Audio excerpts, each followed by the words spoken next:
opening the meeting. I would ask you to please join me for the Pledge of Allegiance.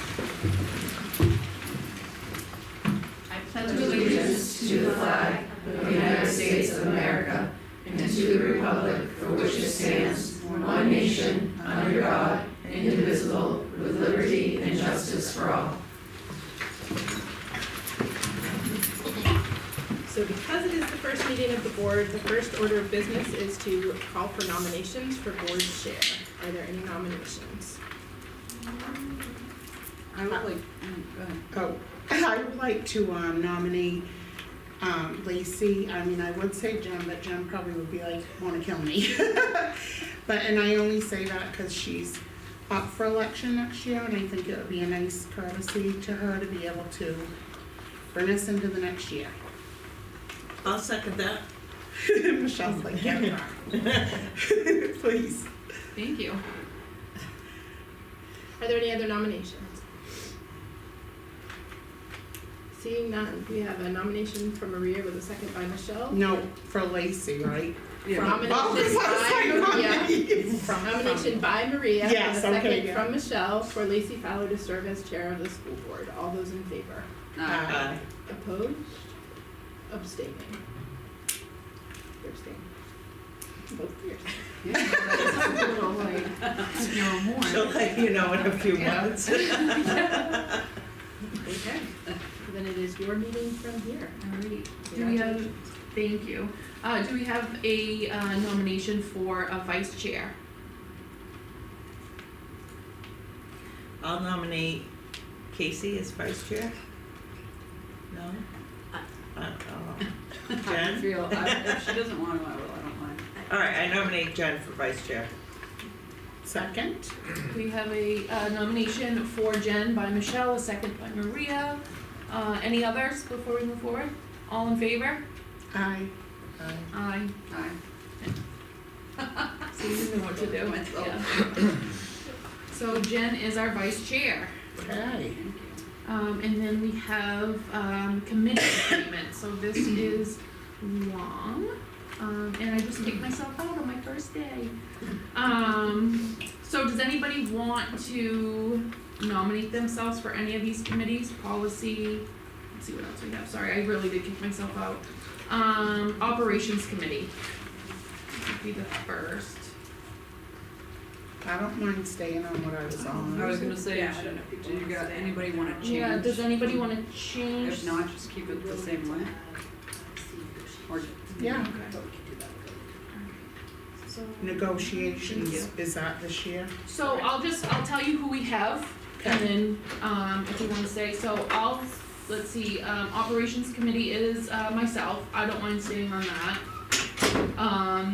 The alternate is Casey. Which is fine. Okay. Policy is Michelle, if you still want that. Sure. And then I'm the alternate, which I'm fine with. Yep. Let's see, facilities, I would like, I would like to stay on that. And then Maria, you're the alternate, Fine. fine.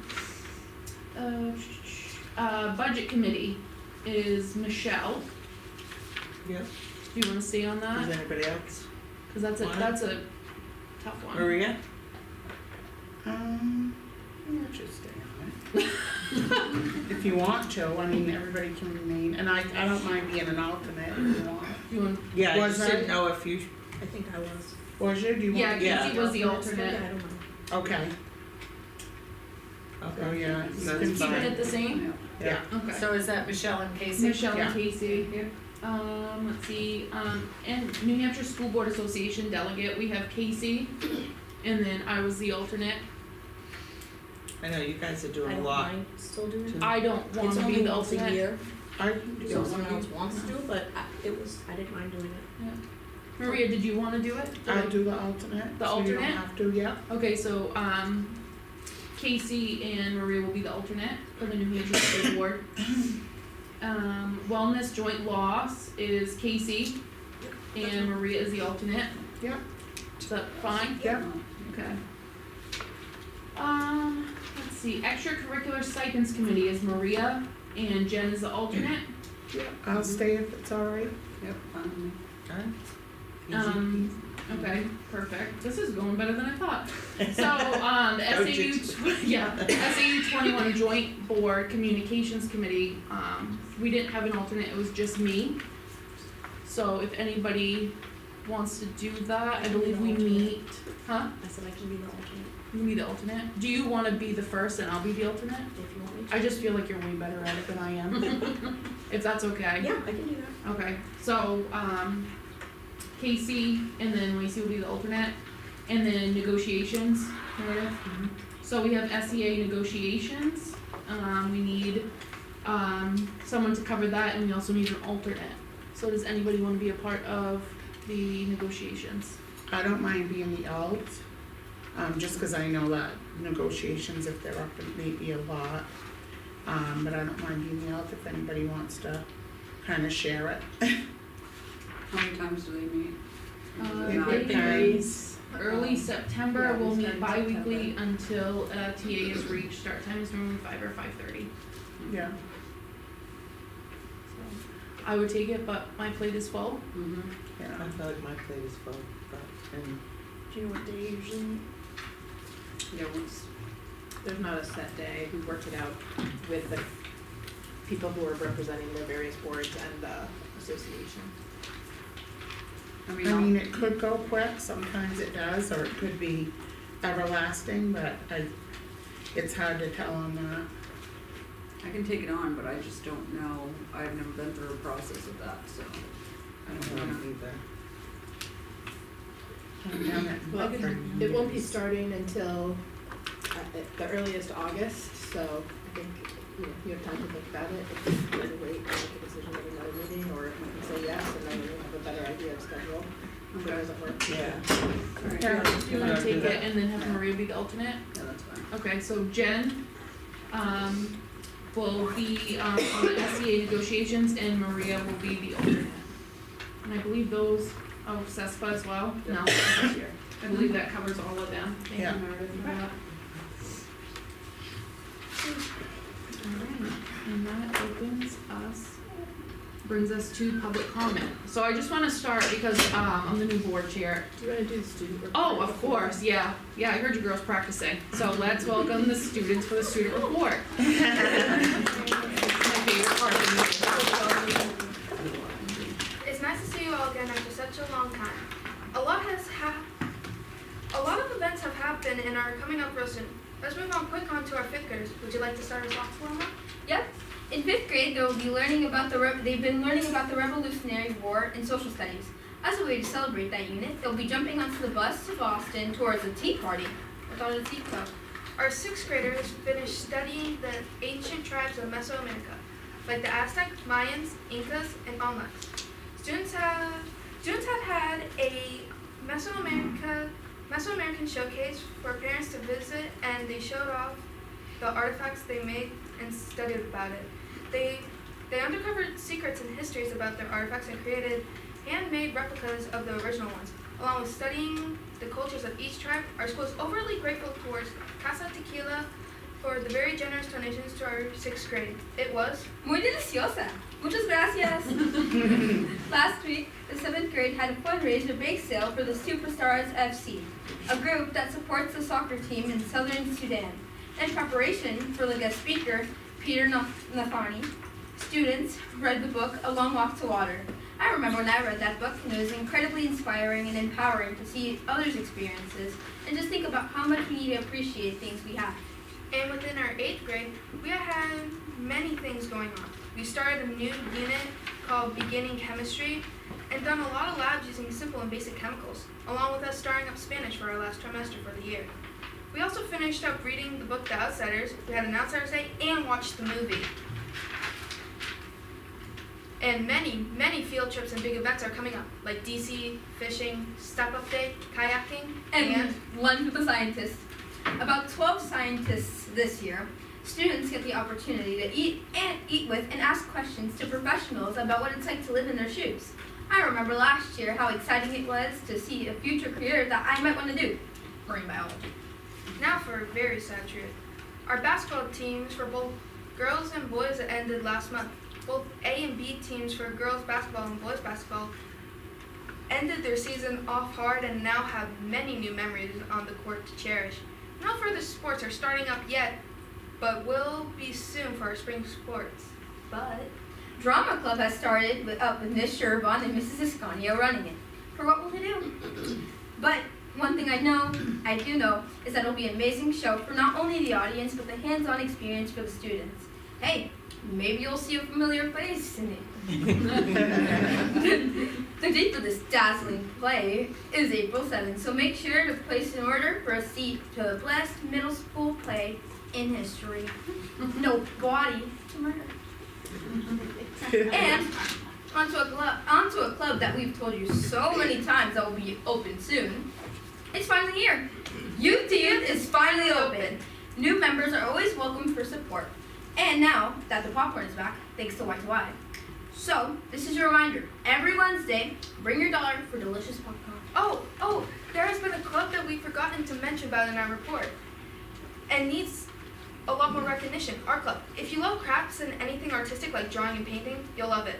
A space after school every Tuesday where friends can get together and work on their masterpieces.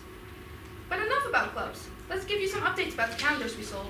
The 8th grade students have raised so much money in our calendars. We have sold an astonishing 1,500 plus calendars with over $15,000 Wow. raised. We have made strong progress into getting our DC trip and staycation paid for. There has also already been both a pizza and cornhole fundraiser since we last met. Lots of our 8th grade students got the chance to raise a huge amount of money for DC or staycation. But now all those chances are up, as we are exactly 44 school days until our 8th graders and our 8th grade team leave for our DC trip or the staycation. Also, heads up to our 8th graders. Step Up Day is tomorrow. It's going to be at the high school and we leave in the morning at 8 a.m. or earlier. So don't be late to school. This is highly important for next year and you will be left behind. Also, thank you to all who have donated, not only to our DC trip, but to our staycation. It means a lot to the students to have this experience, and you made their wish bigger than ever. Thank you to everyone who has donated, bought items from us, and been our support through everything. Next Wednesday, we will be having an exhibition night where the elementary and middle school parents come in and take a look at all the work their kids have put into the second trimester. It runs from 5 to 6:30 p.m. and they will be offering some delicious pizza. So make sure you're early to get a slice. I'm Nevaeh. And I'm Paloma, and you're watching the Student Report. But don't forget, stay gold.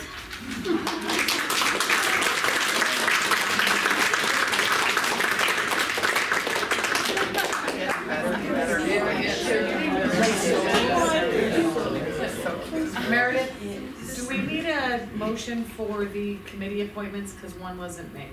Yes, we will. Would you like an overall motion? Okay. Does anybody want to make that motion? Yep, motion for the overall. Motion to approve the committee appointments. Yeah. As discussed. As discussed. Perfect. Yes.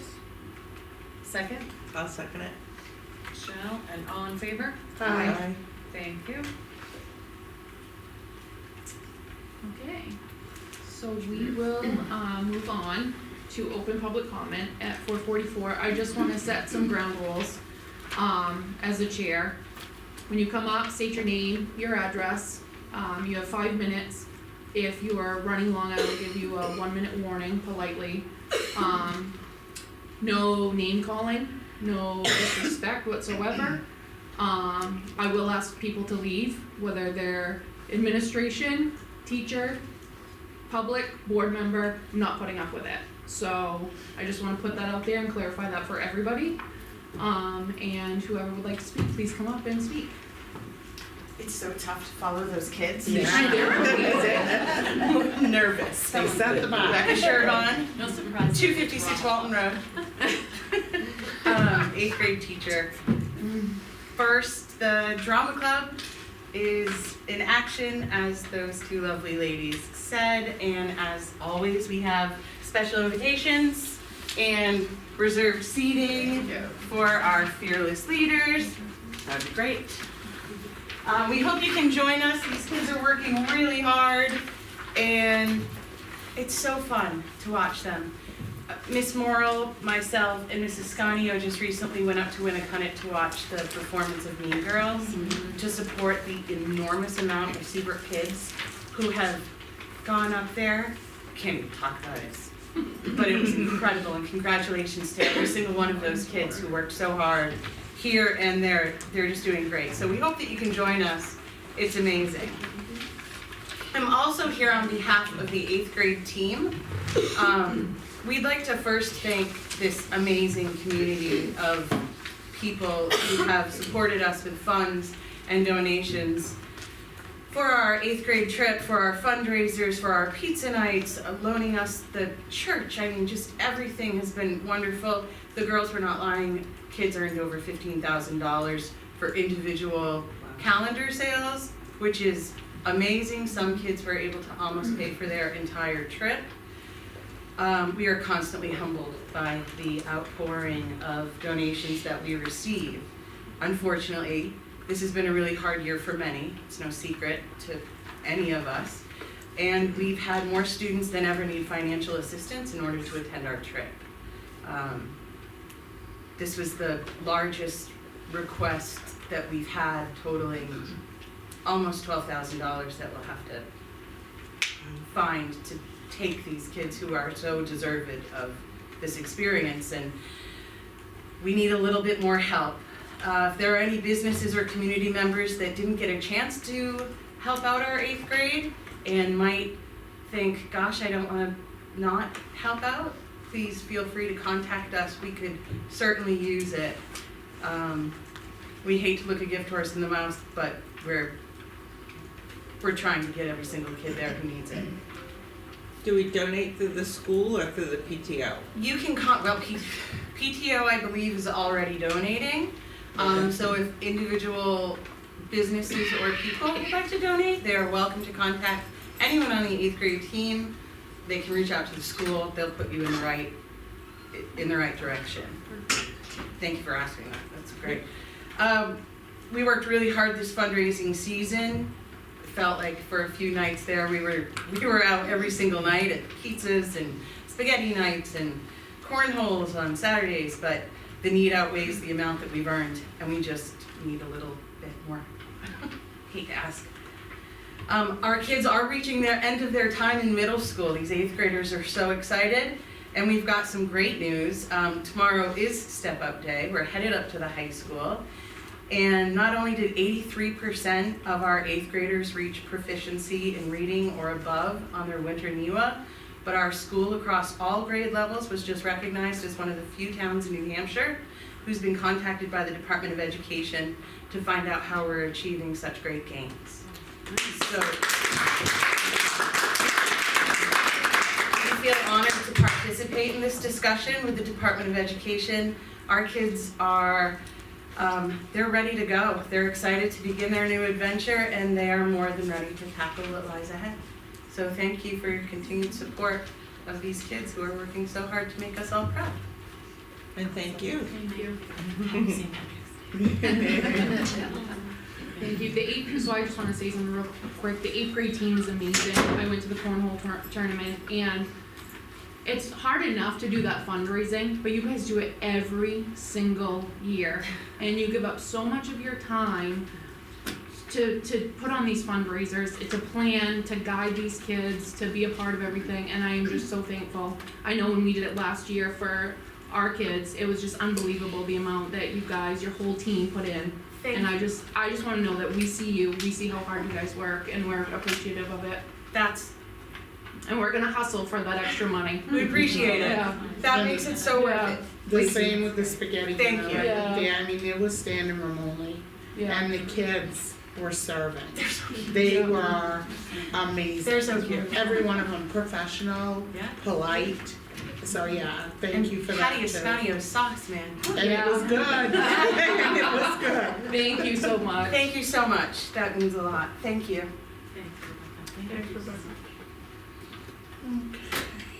Is there any, we'll keep public comment open, but is there anybody else that would like to come up and speak? Come on up.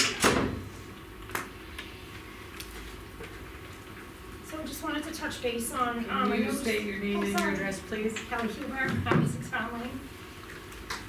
So, the reason I'm here is because, I was reviewing the agenda and I noticed on the February 2nd meeting minutes you guys have to approve tonight, there might need to be an adjustment on it. Okay. It says on the, sorry, you guys have a copy. It said that the public comment that I spoke to the special education due diligence report by Dr. Toomey, explained the report and the report posted in the executive section of the agenda. So that's what the minutes reflect. So I just kind of wanted to touch base on that before you guys approve the minutes. And just, I basically wrote something just so I didn't know what to say. So for the record, I'm addressing the minutes from February 2nd, 2026 meeting. The current minutes state that I spoke to the special education due diligence report review, but they do not reflect the substance of what I said. My concern was not simply speaking to the report. I raised specific concerns regarding services not received, the cost to make up these services, the fact that these costs were not disclosed during our budget process, and the lack of transparency to taxpayers, including the misuse of non-public session. None of these concerns are reflected in the minutes. That omission minimizes the seriousness of the issue and does not accurately represent the public comment. I also want to clarify something important. This is not simply a review, because I noticed up there that's what this is about. This was a state investigation that resulted in substantial findings and required corrective action because students were not receiving legally required services. What is being presented now is a follow-up update, it's in your agenda, not the original finding, and that distinction matters. Additionally, I was publicly directed to Mr. Fiera to request copies of the costs associated with these services. I did send an email requesting that information. I also filed a 91A request. Over a month later, those records still have not been provided. These costs should have been clearly presented to both the board, taxpayers, and the teachers during the budget review process. Instead, they were not disclosed. That raises a large concern. The board is elected to represent taxpayers, but it cannot do that when the superintendent is keeping the information under key. Critical legal and financial issues are not being fully disclosed until they become a liability to us taxpayers. Information is being filtered, information is being delayed, and in some cases, information is being discussed without all board members present. Placing corrective action results from substantiated violations into a non-public session does not meet the intent of non-public law, and your administration is very well aware what qualifies as a non-public discussion. This did not. These are serious issues with a financial impact and should be disclosed with appropriate redaction, not withheld entirely. I would like to bring to the attention the original corrective action letter submitted to the state by Mrs. Toomey, which has since been placed under non-public. That same item is now on tonight's agenda for review. I have serious concerns regarding the version of the letter that has been provided to this board tonight. I have a copy of the original letter that was submitted to the state, a document that was previously accessible through a public link available to all SAU 21 districts, and for a period of time was publicly available. The version included in tonight's agenda is not consistent with that original submission. It is materially differently from what was provided to the state. That raises significant concerns regarding transparency, accuracy, and what information is being presented to both this board and taxpayers. The original corrective action form clearly documents that the allegations were substantiated and that 21 students do not receive services required under their IEP, including to provide FAPE. What concerns me is that the updated report shifts the focus away from those failures and instead emphasizes progress, improvements, timelines, and cost neutrality. While progress is important, transparency is critical. The community deserves fully to understand not just how we are moving forward, which is a great thing, but what went wrong and why it happened. This is all about accountability. More importantly, it's about the students who are directly impacted. I will make this clear so my words are not misunderstood. This is not about staff. It is about administration accountability. I've been pointing this out for over 6 years, and like this meeting, it is purposely a lack of transparency, deflection, and both board members and taxpayers are not given the full picture. The public deserves transparency, the board deserves full information, the students deserve to read the services. I'll be providing the board and the SAU 21 an email so the full public comment can be entered into the record, not summarized in a way that minimizes the seriousness of these issues. I would encourage the board to recognize that taxpayers once again not approved the budget and that prompt reflection and meaningful change because this SAU exists to serve the taxpayers. Thank you, Kelly. Thank you.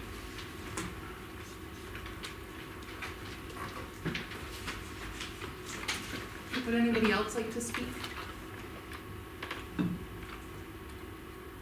No? Okay, let's move forward to the due diligence review. Good evening, everyone. It's nice to see you. I'd like to introduce two members of the Department of Education who came to support us this evening and to support Seabrook. Janelle Lavin and Angel Wilds are here with us and supporting Director Allison and myself. I don't know if you want to say a little bit more to introduce yourselves before we get started. Janelle Lavin at the Department of Education in the Bureau of Special Education Support. I'm the administrator for the Office of Training and Monitoring, which houses the due diligence review process. And I'm Dr. Angel Wilds, and I work on due diligence review. I'm the lead consultant with that, and I'm here to tell you what you need to know, what you want to know. Thank you so much.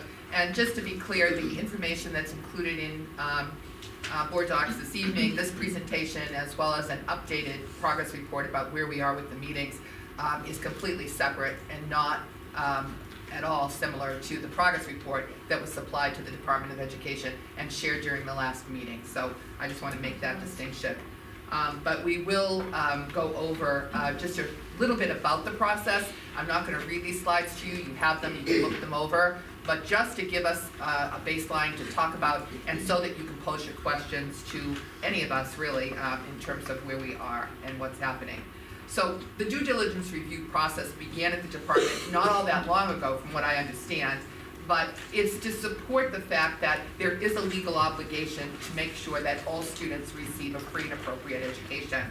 And so the DDR addresses any issues, systemic issues, issues that with process, potential non-compliance, and the goal here is so that we're not creating any barriers to relationships and lessen the need for parents and other parties to resort to state complaints or even due process hearings. The idea is to kind of get around these particular issues and to scaffold so that we can do our jobs better and so that we can make those improvements that are needed. So the way that the Bureau becomes aware of these issues can be in a variety of ways. They can be from parents, they can be from news reports, staff members, typical job duties, different ways that the Bureau becomes aware of something that may be happening. And go ahead, Angel, jump in. I'd like to share something as well, and it kind of will help with the person that was here. One of the things with the due diligence review is how it all came about, and that is what it's called, due diligence review. What it came about is different stakeholders had gone to the Office of Special Education Programs, and they had said there are SEAs or whatnot that are not addressing all compliance issues, and you know that is part of our responsibility as an SEA is to address all compliance. State Education Agency. State education, thank you very much for that. So that is one of the things that we are supposed to do. So one of the aspects of it, the Office of Special Education Programs recognized that and said to states, all states, that it is your responsibility to address all compliance, no matter if it is in one of your monitoring systems at the time or not. And so they said you must do your due diligence. So that's how the name due diligence review came about. And I'm sorry to interrupt. No, I just wanted to appreciate make you. sure that, That's why you're here. why it's all Absolutely. of these areas. And so the actions that result with this process are a variety of things, but all of them are really kind of intended to support the district in making the improvements that are needed. And the department gives us 1 year from notification of a substantiated report in order to make those changes. And if the district doesn't comply, then the Commissioner of Education will take further action, notify the superintendent, notify the school board. And all of the findings and corrective actions are posted on the Department of Education website. So everything is very transparent and available. So back to April 28th of 2025, so almost a year ago, is when we received the notice that there was an allegation that students with disabilities in Seabrook are not receiving all services as identified in their plans, right? And it was reported that because of this, the students were not receiving what's known as a free and appropriate public education, or FAPE. And so we did receive information that stated that, I tend to do this and not kind of fast forward these slides, so I'm sorry about that. And so that allegation was substantiated, and so we were then given some corrective actions. And so the first one, by December 3rd, was to update all of our policies and procedures and to make sure that all of the staff are informed and understand the policies and procedures. So we've had a number of trainings and meetings in order to review the policies, to change some of our practices in order to ensure that all of the students are receiving all of their services. And then the second corrective action was about having an IEP team meeting for each student that was identified in the process to see if their current levels of performance were appropriate, were they still making progress, or whether or not we needed to do something to address any gaps, which would be offering compensatory services. So as you were informed already, there were 24 IEPs that were selected for this review. When the department, Angel and her team, reviewed those 24 IEPs, we came out with 21 IEPs where one or more areas of the services were not delivered in full. That doesn't mean, as I've shared with you before, that the services were not delivered. It means that we didn't have documentation to support the delivery of all their services. And when we took a deeper dive to look at those 21 IEPs, and we looked at the documentation, and what I reported to you last time is that when we're talking about SDI, specially designed instruction, academic support by special education teachers, we had between 93 and 95% of those services delivered. Is that 100%? It is not. And so in those cases, we have to meet with those students and we have to ensure. We have taken steps now to ensure that when a teacher is absent, those services are made up so that there are other things happening. We have taken steps to provision our services so that if a teacher has to go to a meeting or is doing an assessment or has a scheduling conflict, those services are made up. And I really wanted to commend the staff for all of the effort that they've made to wrap their heads around doing this so that we get to 100%. When we talk about related services, speech, OT, PT, we didn't do as well there. We saw more services that, for whatever reason, were not documented. Some of them may have been for some vacancies or leaves of absence, but we are still accountable for 100% of what it says in that IEP. And then there were services that are delivered by an educational associate or a para. All of those services need to be documented every day. If a para is out of work for sickness or another reason, someone else needs to cover those services. If there's a vacancy, we have to borrow, as you know, from somewhere else to cover those services. So all of that was very, very important in order to get us where we are now.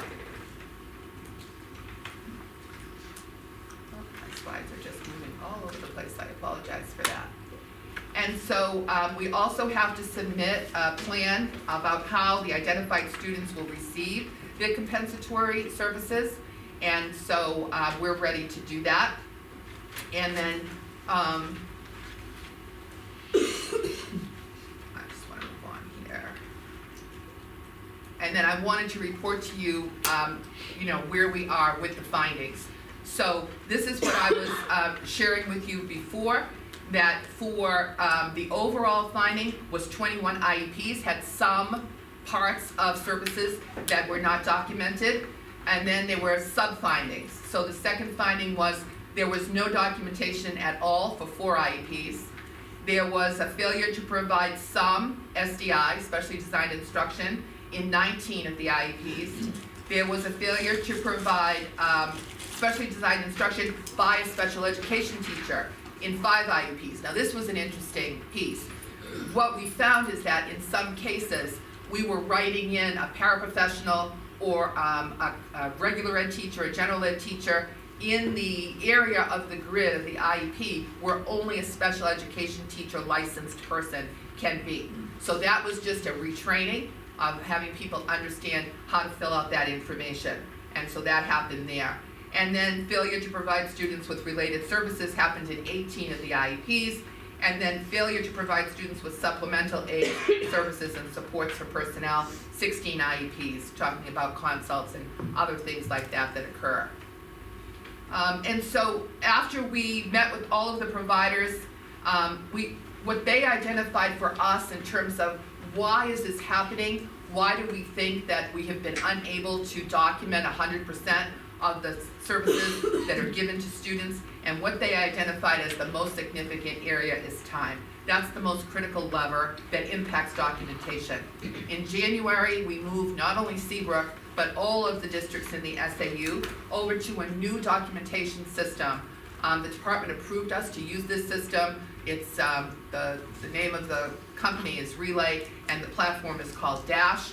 And we feel really strongly that it is enabling folks to get this done faster and easier. It has some efficiencies built into it. It's an electronic documentation tool. So other causes that were revealed is that there was no documentation when substitute coverage was assigned. So we need to get credit for that, right? If we are assigning a substitute, we need to have the documentation there for that. So we now have a process to do that. There was missing documentation from providers who left the district and didn't fill out their documentation. So that we have taken steps to make sure that doesn't happen. We found errors, as I said, on the service delivery page of some IEPs. And so I know Christian and her staff are going through those IEPs now before they go out to parents with a fine-tooth comb. And she has a wonderful process for checking each area of the IEP and making sure that it's in compliance. And then, of course, we did have some extended vacancies or absences, leaves of absence that impacted.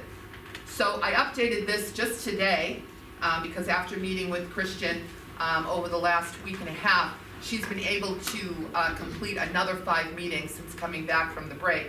And so now we have completed 18 of the 21 meetings. There are 3 left where we're still getting parents to reschedule the meetings with us.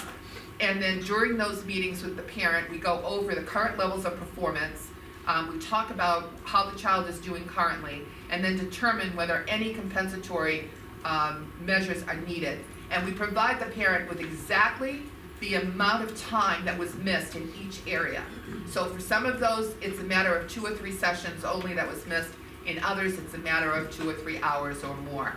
And so what we have come up with now is that 12 of those 18 meetings require no compensatory, and then 6 of them do require compensatory. And in the narrative summary that's also in your board report, I spell this out more clearly for you, but this is a slide that this shows because we were asked about the monetary impact of this, and all of the compensatory, almost without exception, has been completed already.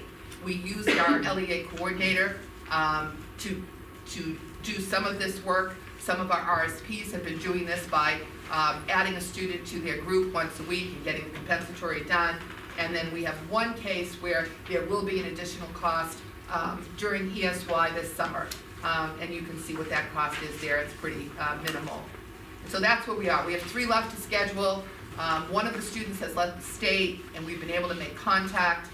Christian and I spoke to that parent, and we're ready to offer them some dates that the district out of state is also available, and we're ready to meet with that family and do that meeting, and that will leave us with just 2. One of the 2 is a student at the high school who was here last year, so we're trying to work on getting that one, and then there's just 1 left here, and I think that's where we are.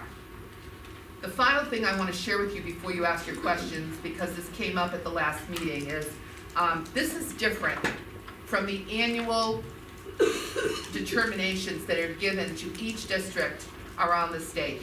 And so we get LEA determinations, and I know that you were hearing a little bit about that report that I give to you every spring regarding our LEA determinations. And so this is a slide from that presentation that I do every spring from last spring, just to kind of go over again the the improvement over the last couple of years that Seabrook has been making.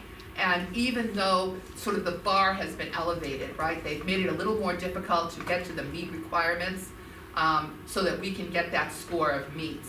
But you will notice that between 23, 24, when we actually had one of our areas of assessments in needs intervention, that switched down to only needs assistance. So we were in much better shape in 24, 25.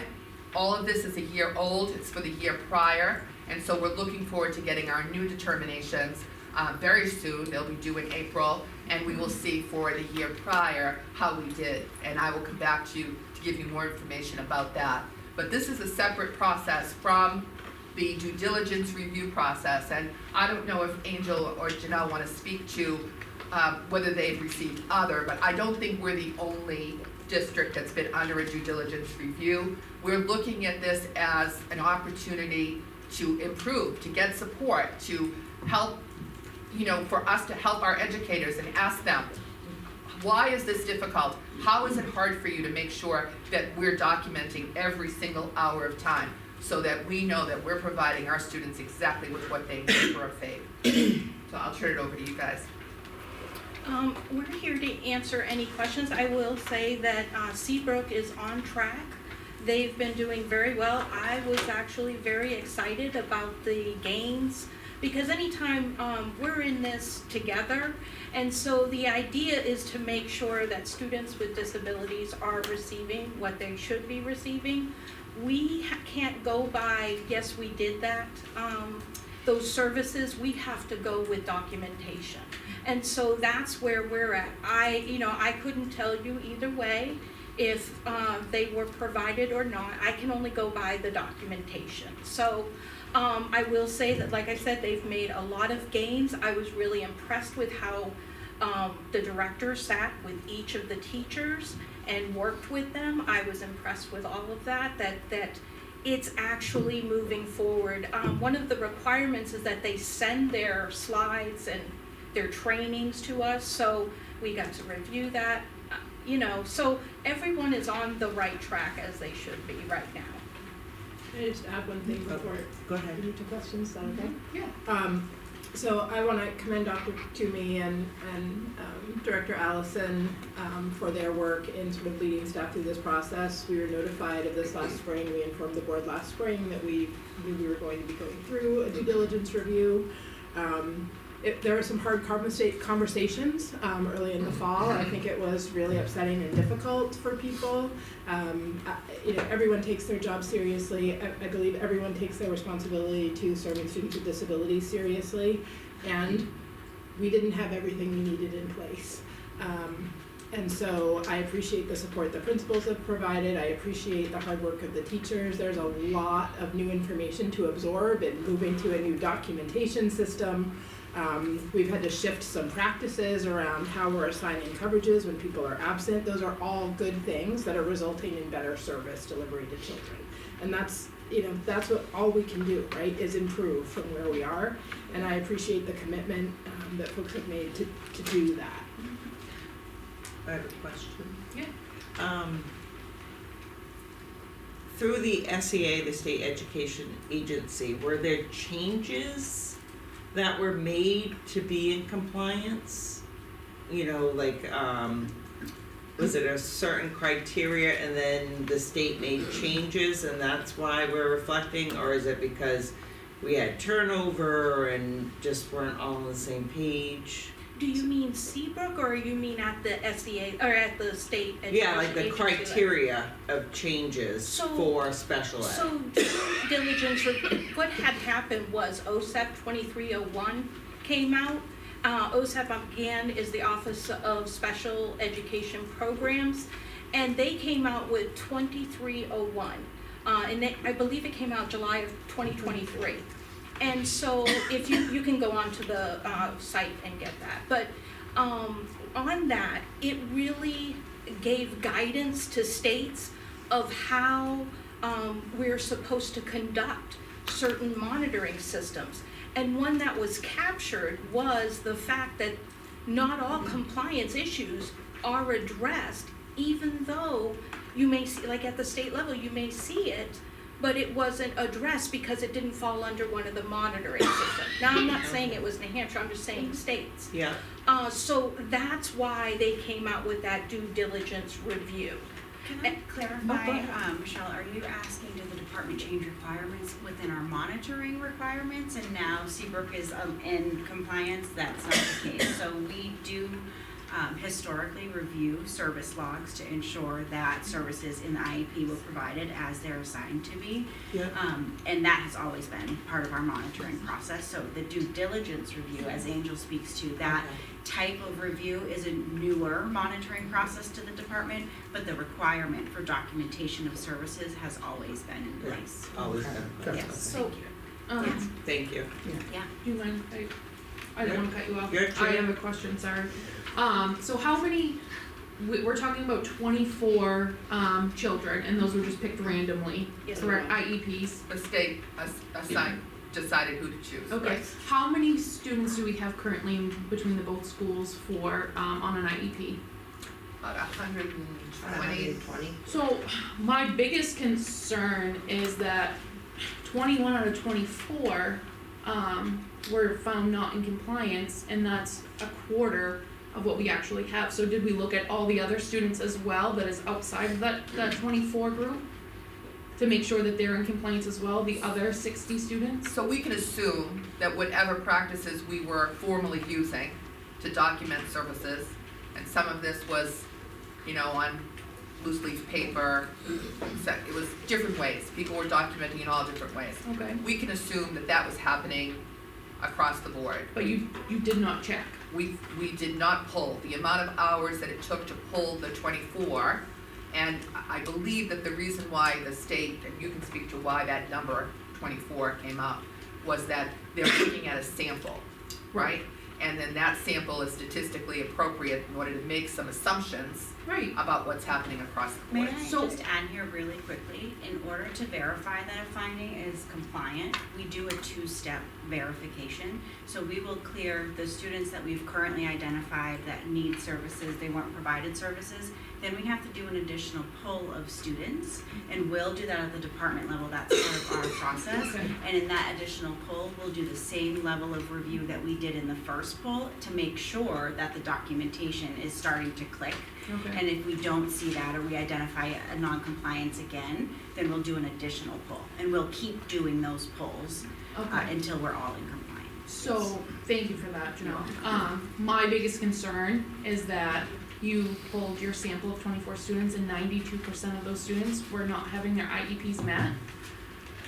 And that's only a quarter, so. Or either not having their IEPs met or the documentation was not in place, right? Right, so then we don't, if the documentation's not in place, then we don't know if those were met or not. No. So my concern is that there's 60 more students out there that were not part of the sample, that the parents are not notified that their children have not been getting or documenting the service that their children are supposed to get. That breaks my heart, and it makes me a little angry, because that's a lot.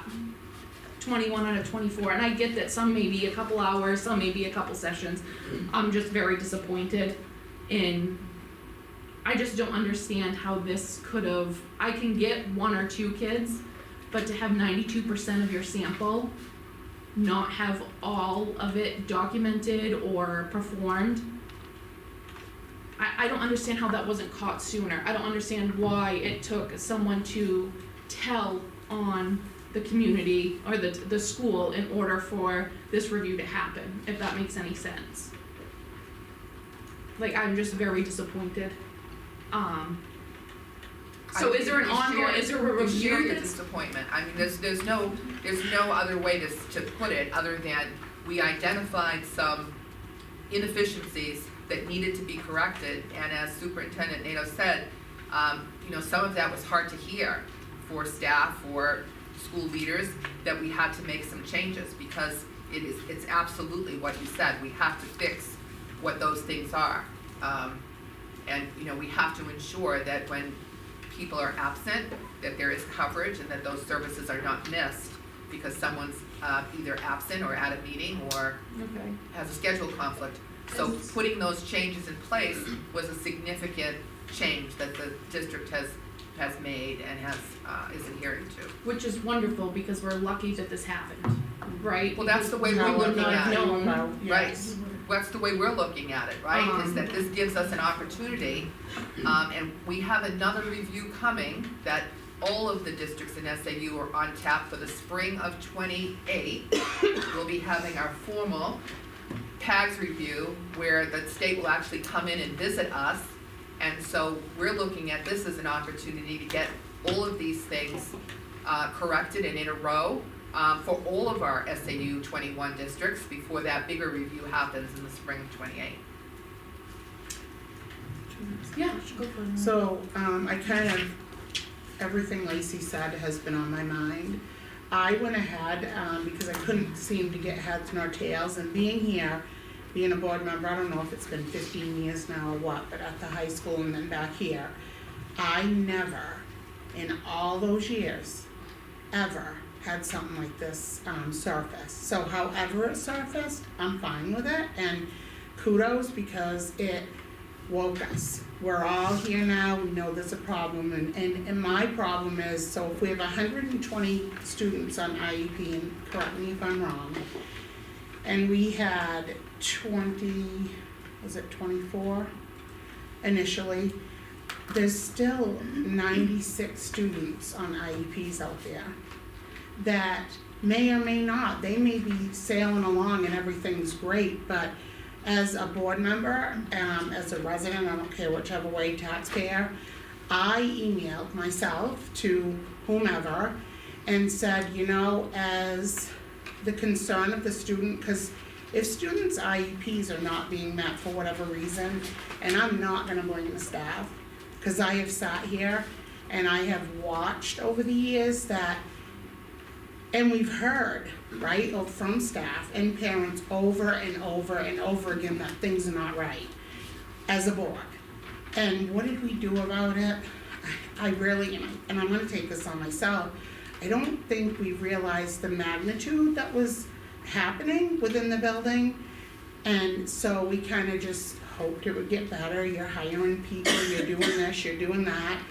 And if that report or those reports had not went into you, I would have never known about this. And I don't know about the rest of the board, but me, I would have never known. The only way that I would know anything is either hearing it in whatever, the grocery store, and you're going, oh no, or parents come stood right here and said, you know, my kids are not getting what they need. And the problem with them not getting what they need, say in 2nd grade, 3rd grade, 5th grade, 7th grade, they're not going to absorb, in my opinion, from what I've seen. If their IEPs are not met and they're not getting that service and they're not getting that support, how are they learning? Because if you can do it without an IEP, I'm sure they would not be mandatory for kids. So they need that support. And then so that's my main concern with those kids. So I sent to the state, and I think you might have seen it, that I really think, given the amount of kids and the position that our school is in overall, I really think that we need to look at those 96 and say, hey, holy, maybe it'll only be 2. But looking at 24 in increments is what you do. But as a board, isn't there a way that we can ask that that be looked into for all the students so we can gather it up and fix it? Because I know another piece of the thing is, you're throwing Jane Doe in a room with kids and she's not prepared or ready or experienced in taking care of that student and that student's needs.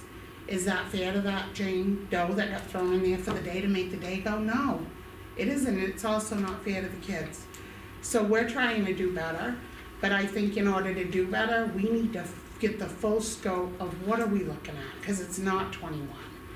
And how are we doing? And so as a board member, I think the way to really clear this up and not wait till 2028 for the other things is for our board to ask for those 96 students, every single one of them to be looked at and see how are we doing with them? Are they getting the services they need today? Is everything documented? Because we can say it wasn't documented, but it still could have happened. There's no way to know that. And that's like you said, you need the documentation to know that it actually happened. We could think, oh, it would be great if that didn't happen at all and it was just missing writing it down. Because I know we talk about this new system that we went into, I don't know, what was it called? Yeah. But before that, long before that, we had these same issues on the table year after year after year. Probably before Meredith even. So it's not, I can't sit here and think it's just something that happened over the past year. I think it's accumulated over years and for whatever reason. So as a board, we need to support those 96 students too, along with the other ones. And if we can get to the meat of that and say, hey, 90 of them are great, you only have 6 more. But waiting in increments of 24 is too long. We're losing kids. We're losing time. We're losing learning. And if we can catch it, why aren't we catching it? So that's just my input on that. I just want to close I don't mean to cut you No. off at all. I just wanted to, I saw the clock close public comment unless anybody is done. I wanna say one thing, if it's okay. Oh, okay. Do you mind? No, you can come up and then we'll close it if Okay. anyone else wants to. So I don't mean to be the negative Nelly in the room. I know that when I come here, it seems to be that's what I'm doing. I'm really struggling with this conversation because I've seen board members here that have been trying to hold this accountable, Mary, and you know this, for a very long time. We have board members on here, and I know why Lacey's frustrated, because we've had conversations like this in the room, where we've had staff make complaints about trying to be on one-on-one and billing for services on a one-on-one, but providing services for other students while having that one-on-one.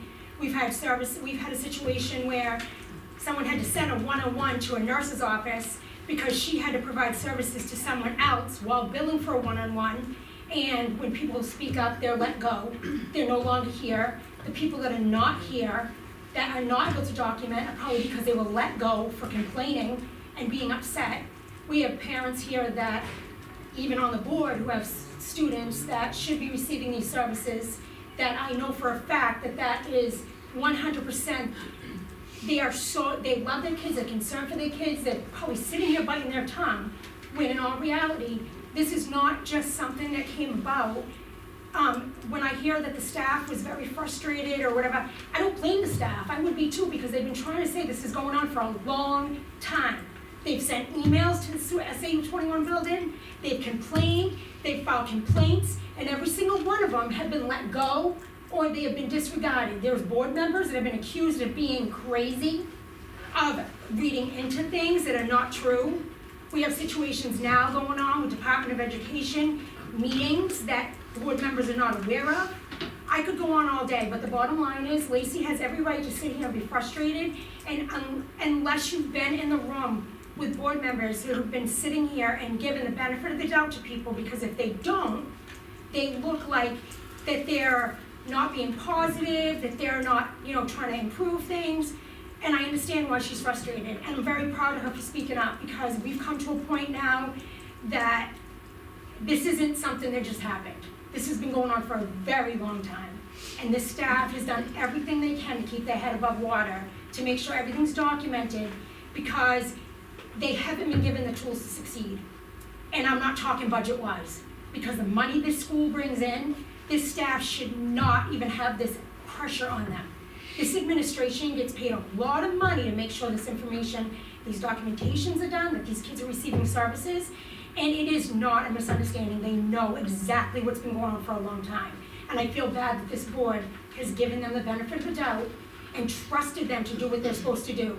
Because I can tell by looking at some of these board members that they want to say, why am I in this situation when I've been talking to people about this and you've been telling me there is absolutely nothing to worry about. And I am frustrated, because there's not one board member up here that wouldn't have addressed this if they weren't told everything's fine. And I was a board member for 5 years, and I was the biggest thorn in their side. And it was because They are not doing what they're supposed to do for these kids, and these staff are busting their butt trying to do it. And they're blaming them, so, thank you. If anybody would like to speak, they can, but if not, we're gonna close public comment at 5:30. Does anybody else have any questions for Mary, Janelle, or Angel? I have one question. For the kids that made up the hours, with additional staff or groups, how was that fit into their schedule? In some cases, our LEA coordinator, Angie Butzer, acted in the role of special education teacher, and she made those services up for the kids that needed the SDI instruction.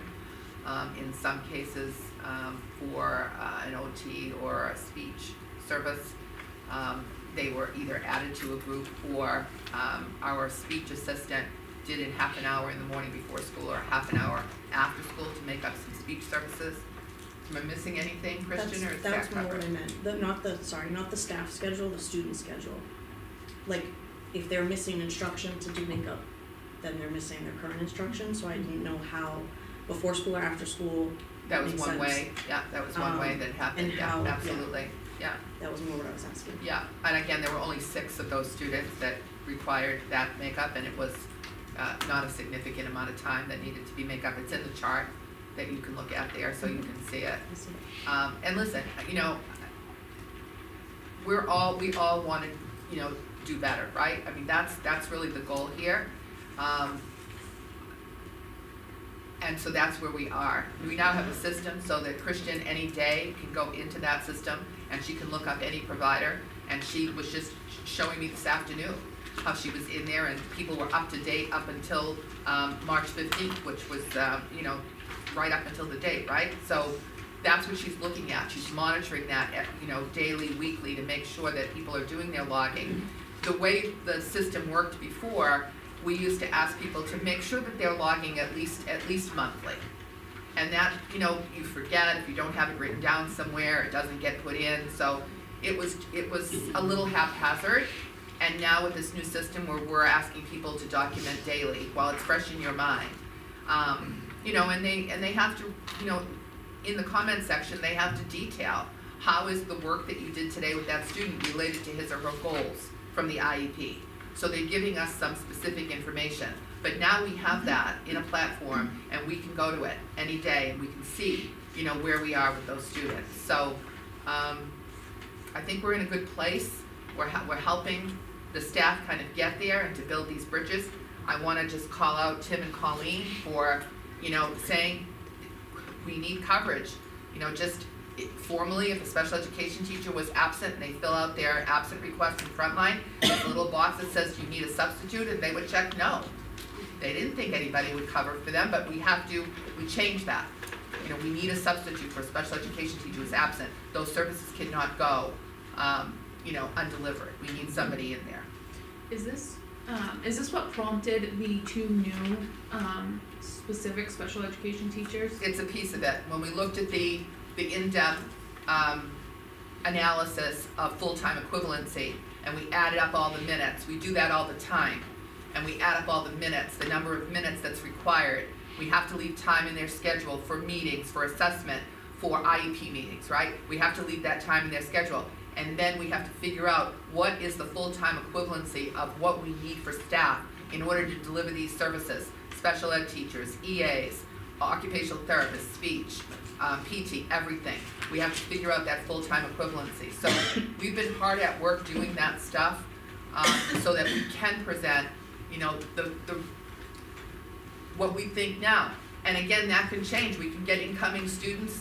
You know, we're planning a budget now, we're trying to plan for hiring for the summer, and then in the fall comes and we get 2 students that come in with an IEP that requires a 1-to-1, and we don't have that service, we don't have that personnel ready. So we've got to scramble because we still have to provide the service. We can't, while we're looking, we can't, you know, do that. But it's, listen, compliance is hard work. It's special ed is all about compliance, and, you know, fortunately, these laws protect the student. And that's what they're there for. That's what the regulations are there for. And that's what we want to do.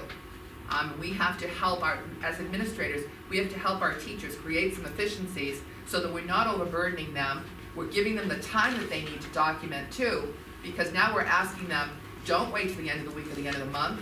Document that day while it's fresh in your mind. Get it in the system and document. They need the time to do that.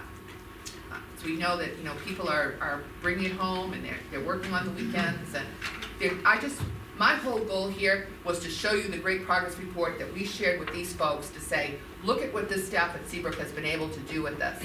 And I still contend that if you did this similar review in any district in the state, you were gonna find similar results. Maybe not 21 out of 24, but you were gonna find some similar results.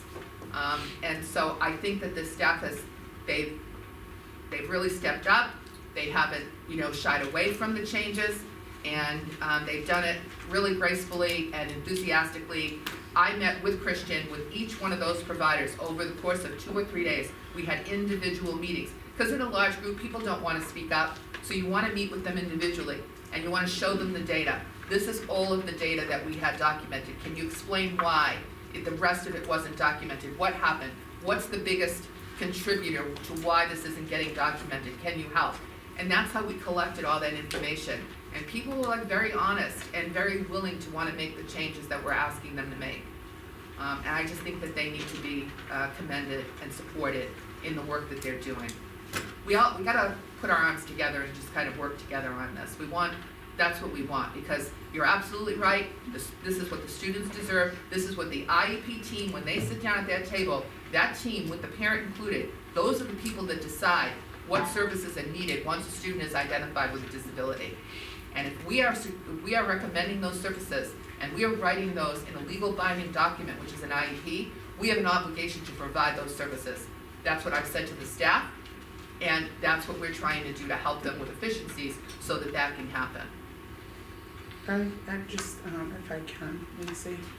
Yeah. So at the end of the day, the buck stops at your door.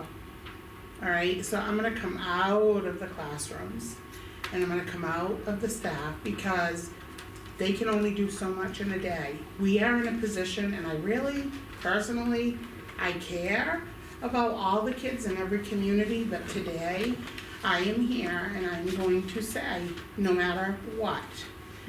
I look at the graph you have, there was no pick of student from 7th grade, it was kind of the only grade there wasn't a student. They didn't choose any from 7th grade. Right, they There didn't. were several grades that were not selected. I only saw 7th on the list. No, there were other No, grades. no, I can tell you the grades that Okay. we picked. It was kindergarten, 1st, 3rd, 4th, 6th, and 8th. Okay, so there was quite a few missed grades, thank Yes. you, because Yes, ma'am. the graph I saw was just one grade, so I thought, oh, that's a pick. No, but- the idea was to get, as best as it can, taking elementary and middle and kind of spreading it out the best we could. Have you ever had a school board have to ask of you to, because I thought you were here as an investigator, that's kind of the email that we got, to investigate all 96 students? Is there any way that we can ask for that? We have received requests from LEAs to provide support in doing their own kind of self-audit. We have been able to provide support in helping kind of how to select students for that, how to do essentially what we do as compliance monitors at the department level. I have not personally been asked by a school board to do that. I'm gonna guess neither for you.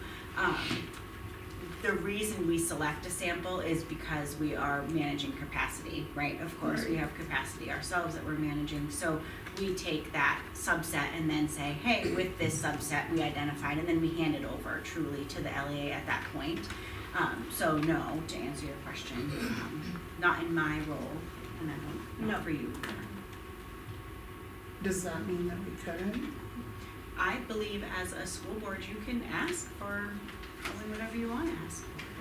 With that said, if the board is okay, can we make a motion to have your department, I don't know what you wanna call it, review the other 96 students and help our LEAs or whoever it is to see where they're at today, how are they doing? I'm making that motion.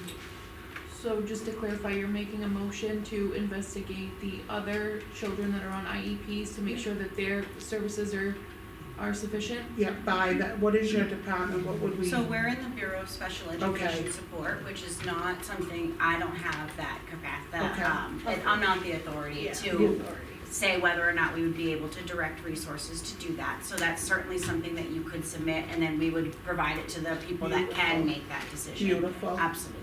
Okay. Yeah. So to make that request, okay, do I have a second? So I need exactly how you want the motion to read, please.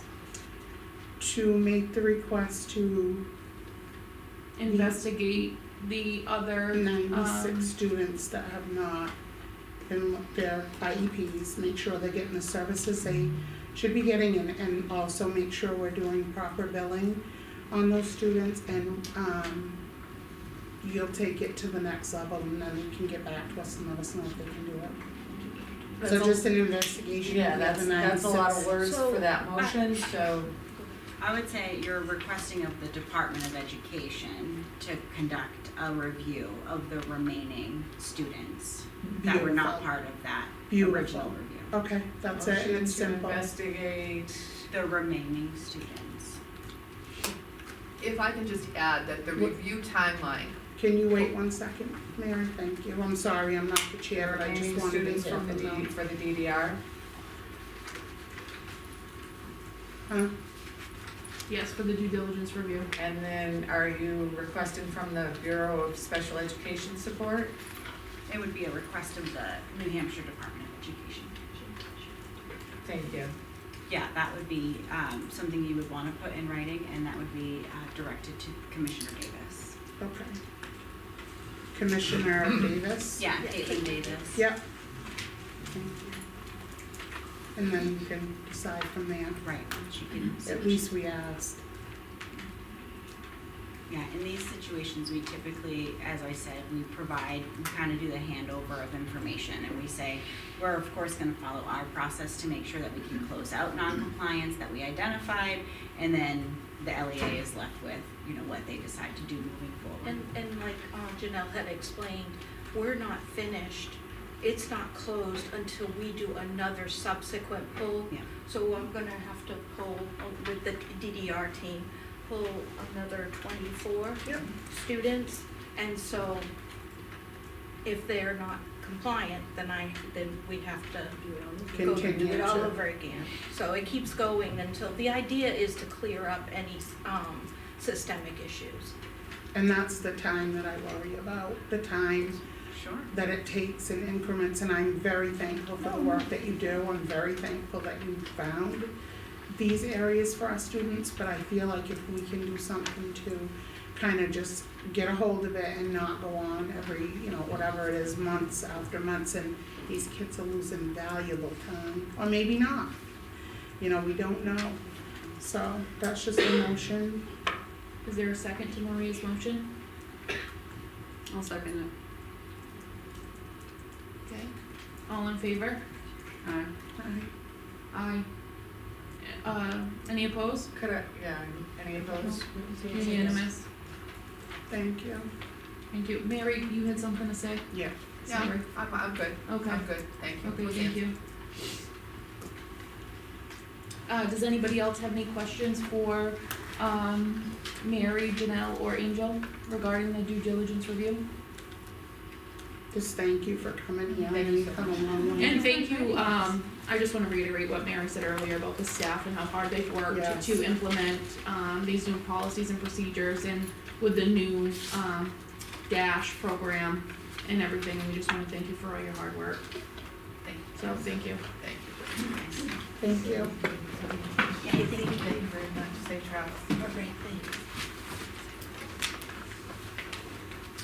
Okay, so we have, minutes, approval of minutes. I think there was a request when we were still getting organized. Oh, the kindergarten team, if you could. Oh, Motion okay. to go over there, we have to move them further Yeah. up. Yeah, so do you wanna put the minutes off, and we can, for the kindergarten team, we can move them up? Okay, so, if the kindergarten team wants to come up, skip the line. Thank you. Teach them how to do. Yeah. Listen, I used to be a line leader. I didn't let anybody go. Lacey was my line. Yes.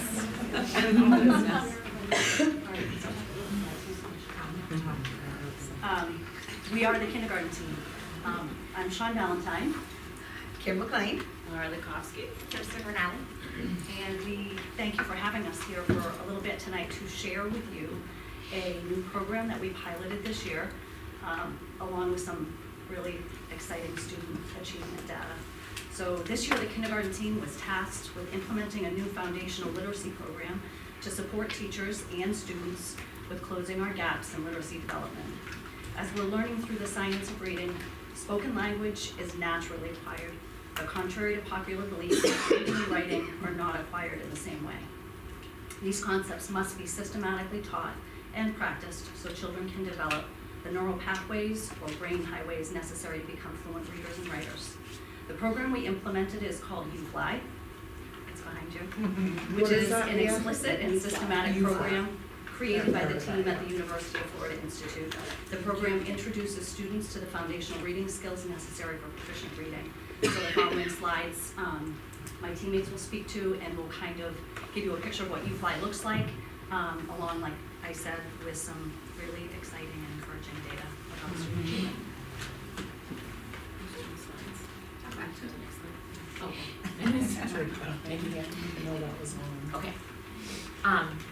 This is so exciting. If we were in my classroom, we'd be doing what we call the happy dance. I won't make you guys get up and do the happy dance, but this is what we do. Why we need that? It's super fun. Okay, so UFly follows a carefully developed scope and sequence designed to ensure that students systematically acquire each skill needed and learn to apply each skill to automaticity and confidence. Lessons are broken into 2 days, and each one is comprised of the same 8-step routine. Every day we begin with a 30-minute whole group lesson. This is followed by about 40 minutes of small group targeted practice to meet the individual needs of each student. This work is supported by the reading interventionists who work in our classrooms each day. Day 1 includes phonemic awareness, visual and auditory drills, and a blending drill. These activities focus on increasing accuracy and fluency and foundational skills, such as putting together and breaking apart sounds in words, letters, and sound correspondence, and decoding words to read. And that's a few examples of what some of those pieces look like in our classrooms. The new concept is introduced on day 1 of each lesson and reviewed again on day 2. This component includes explicit instruction to letter sounds, letter formation, and related concepts, such as reading and writing words with those sounds. Day 2 includes word work, irregular word practice, and connected text. These activities engage students in practice with reading, building, and writing words at both the word and the sentence level. These activities provide students with the opportunity to apply their understanding of the new concepts introduced.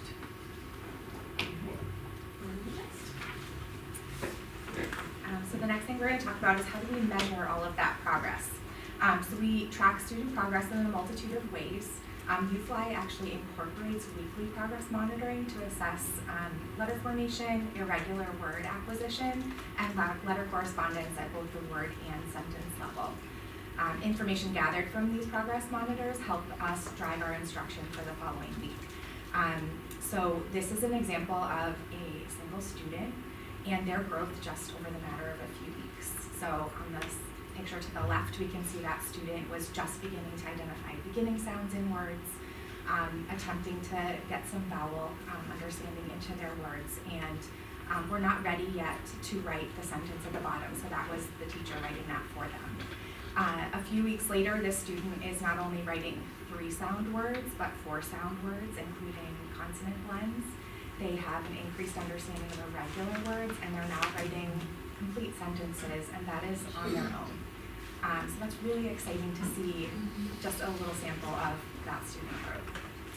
Another way that we are assessing student progress is through the Acadians. So this is our Acadians reading composite scores from the beginning of this year to the middle. So this is their overall score.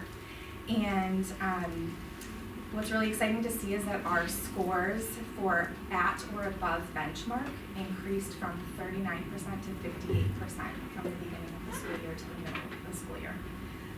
And our highest indicator, that blue level, talks about students who are well above benchmark. That increased from 13 to 36%. Our red, or well below benchmark, decreased from 39% down to 22%. So just really excited to see that overall progress. And another way, in addition to small group instruction with teachers, all students who scored in that well below section have been seen in daily small groups with reading interventionists to target and support the acquisition of these skills. Intervention teachers have also been conducting progress monitoring and tracking individual growth for all of these students. So I think that teamwork has been really crucial for the student growth. So if we compare last year to this year, you can see that our data was pretty similar at the beginning of the school year. We had more than 50% of our students scoring below benchmark or well below benchmark. In the bottom two rainbows, as I call them, you can see our data didn't really move all that much from the beginning of the school year to the middle. But if you look at the top, we were able to flip that with more of our students scoring in that at or above benchmark indicators, which is really exciting to see. When you break this down into individual components, it's even more exciting. So this is our first sound fluency growth from the beginning to this beginning of the year to the middle of the year. And first sound fluency is a huge indicator in future reading success. So the first set of data this was taken at the beginning of the school year in the first weeks of school. So this is prior to any formalized instruction. So you can see first sound fluency, which is me giving you the word cat and a student being able to say k. Sounds really simple to us, but there are a significant number of our students who really struggled with that concept before instruction. And now you can see that about 75% of our students are scoring at or above proficiency in that subsection.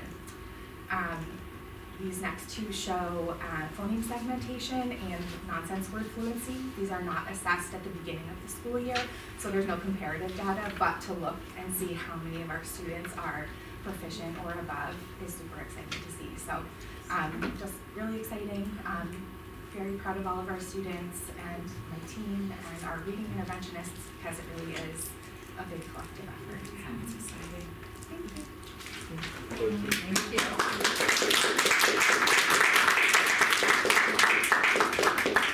That's amazing. That's huge growth. Wow.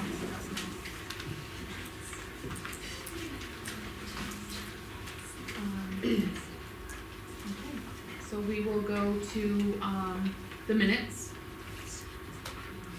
There was a request to change the minutes. Do we want to hold off on this and review the request?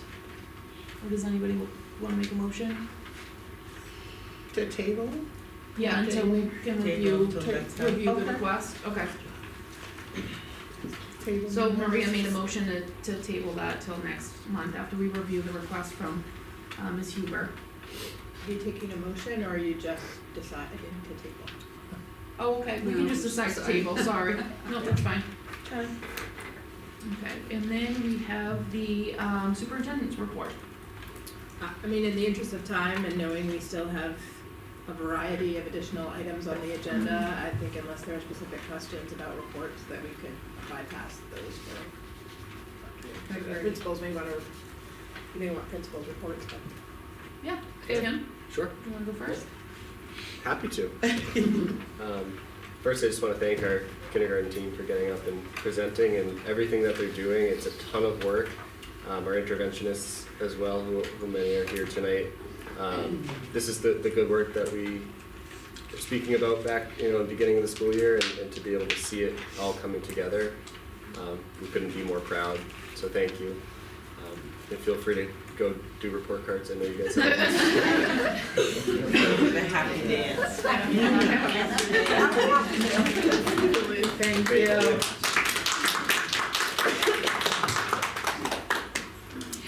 So yeah, it's been a great month of March. We had a really successful event thanks to Seabrook Reads. We were able to have Marty Kelly come on the non-voting day, or sorry, on the non-school day, the voting day. We tried something new, wanted to give families an opportunity to have something to do on a day that we didn't have school. I was a little nervous. We maybe weren't going to have a lot of people, and ended up having well over, I'd say, over 100 people. It was a really great turnout. The bleachers were full. Marty Kelly was great, as always. Students got to leave with at least 3 books.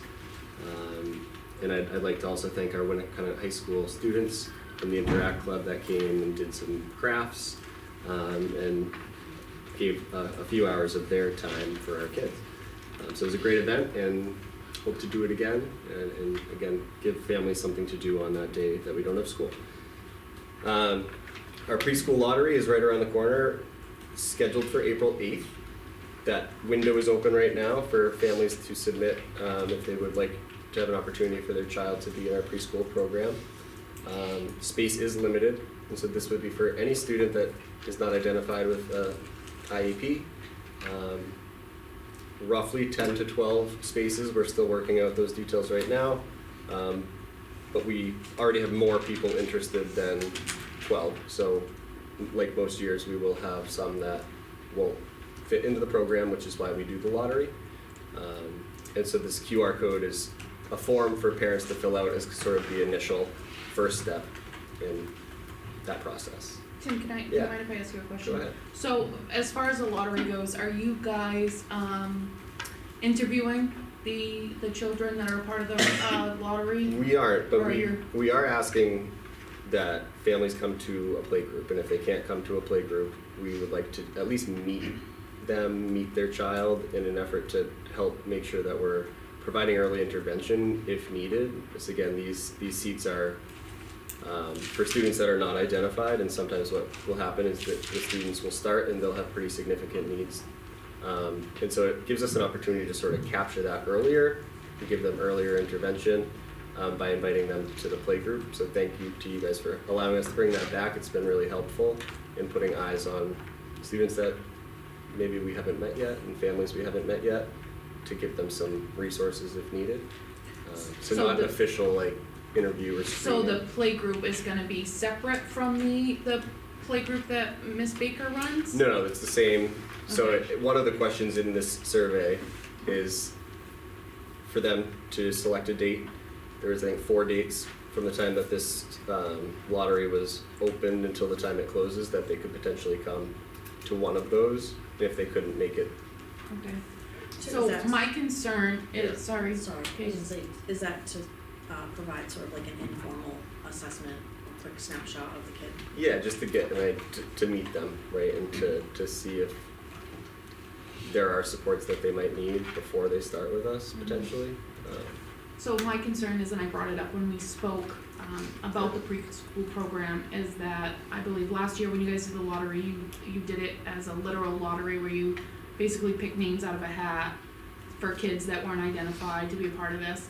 And during that process, because no one met these children prior to, there ended up being a kid that was chosen as a role model that actually had severe needs for an IEP. So what concerns me is that if that continues to go on,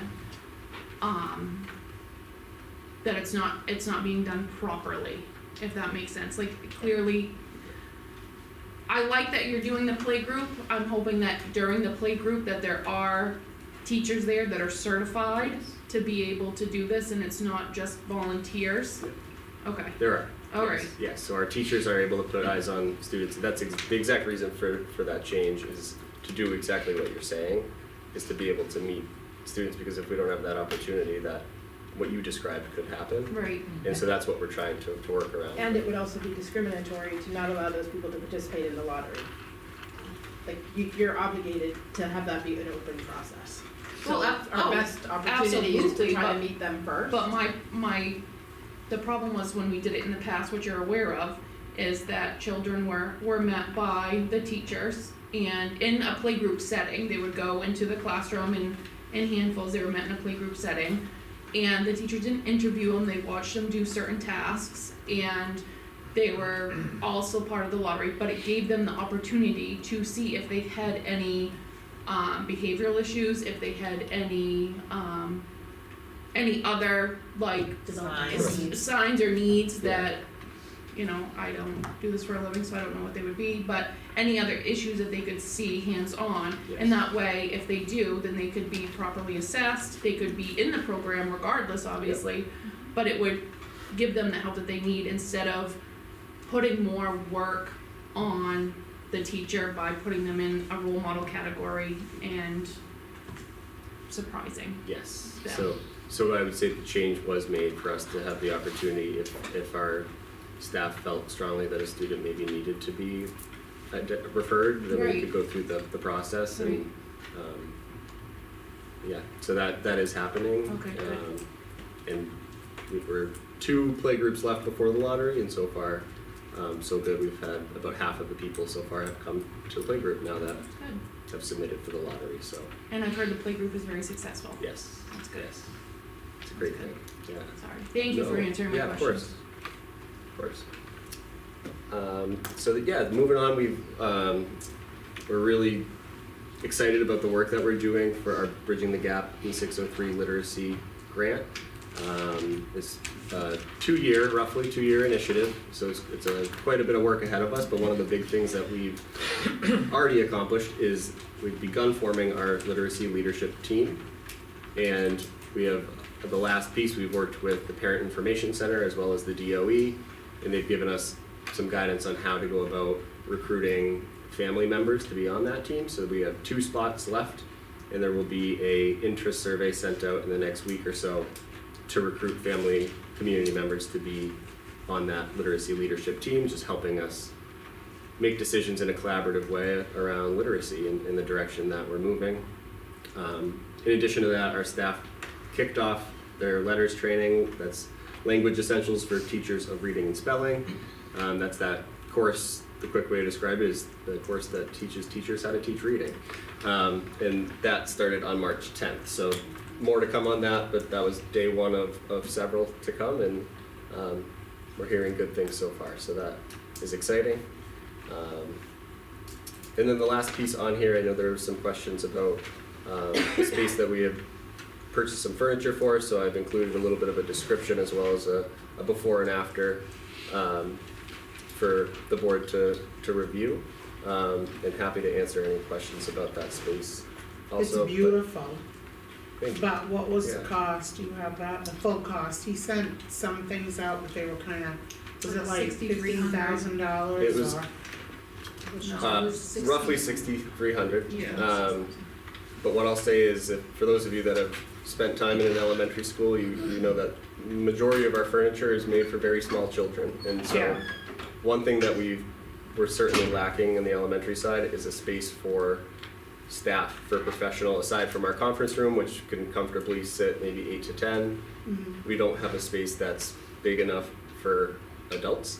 But I also want to be clear that it's not just for adults. There are other times that students can and have and will use the space. So for example, our Scholastic Book Fair that happens twice a year, we typically have to displace our STEM teacher for the week. Now we have a space that we can do that without disrupting. I'm very grateful for Colleen for allowing us to use the space we're in right here, right now, when needed, but that can certainly pose challenges for both schools to coordinate. And so I think our kindergarten team that just got up and spoke are an example of when you invest in staff and staff's, if they feel professional and when they're doing this great work that they're doing, we will see better results that do directly impact kids. They've had the opportunity to work in that space, that team. Every team has so far this year. And working with our literacy consultant to really dive into the UFly work that they're doing. So nice to have a space finally in the elementary school that, again, aside from our conference room, that's kind of crammed, and we're excited about that. And so I understand $6,300. I think in hindsight, I will certainly do a better job in the future of making you guys aware of things like this beforehand. Had it. It's beautiful. No, it looks great. Would also welcome anybody that would like to come see it, and maybe one day we could have a board meeting in there. I'd like to say just one thing though before calling too. Look at this room. Look at those chairs, cause like they're really old and they're not comfortable. And so if we can do that facelift, cause it is beautiful, and bring you some tables in like this and bring some places for, cause I know you test kids in the conference room, that's a little room there with a big table that maybe it could be condensed with this nicer sleek looking. So I would like to see what Colleen needs on this end, so she has a room similar to this with the whiteboard tables and the whiteboard, and I mean, I think they need it too. Not one either or, so if we could do it for one, let's do it for the other. That's just all I'm saying. Cause I don't sit in those chairs. And trust them. The last thing that I'll add about this space, because it's been a conversation in the past, is we have limited bathrooms on the elementary side for staff use. Yeah. And so this was formerly a kindergarten preschool room, so there are 2 bathrooms in there that are now, it's now doubled our total number of bathrooms in the elementary side, and so we don't have that issue anymore of people waiting to use the bathroom. So it's helped with that. That certainly wasn't why we did that, but it certainly. Well, I think it's certainly needed, because I'm gonna tell you, and I'm not laughing at that, but has anybody ever used the bathroom in the front office? Or I think down here, this one, I did, and when I sat down, I almost fell down. I was like on the floor. So again, with that great upgrade, I think that we need a couple of, and I think we could use a little bit of that in these bathrooms. They're terrible. I don't know how people get up when they get down. I mean, it is low. So they look like they're elementary size. I'm not sure. I'd say they're pretty low on our side too. The bathrooms I don't think got upgraded, I think they're just now designated for staff. Yeah, because it was well, only, if we could do that for this end. It's only a couple toilets. And they are low, and I mean that. So if you, I mean, again, if you wanna do it and you can find it for one side, let's find a couple toilets for the other side, so that they have designated spaces, so when the adults have to go to the bathroom. so we need 4 toilets. Designated room. We need 4 toilets, and That maybe, was- who knows, we might be able to be designated too. Thank you, Tim. Thank you guys. Thank you. Her mind's going like, okay, what's this? How much is this? But maybe we can, and who knows, maybe there's somebody out there listening that will say, hey, I'll donate 4 of those, right, no, seriously. Say, hello, Lowe's. Hello. Toilet shows up tomorrow. We have a lot of habit, companies in town too, so hello out there, hear us. Cause it's terrible, I don't know how you guys use that day in and day out. But, alright. Thank you, Tim. Yeah, thank you guys. Colleen, you're up. Okay, here we go. Sort of, A couple of things I want to highlight. First of all, we're going to have a math festival. We're very excited about that. 2 of the interventionists are here, but they're too shy to get up. Thank you, ladies.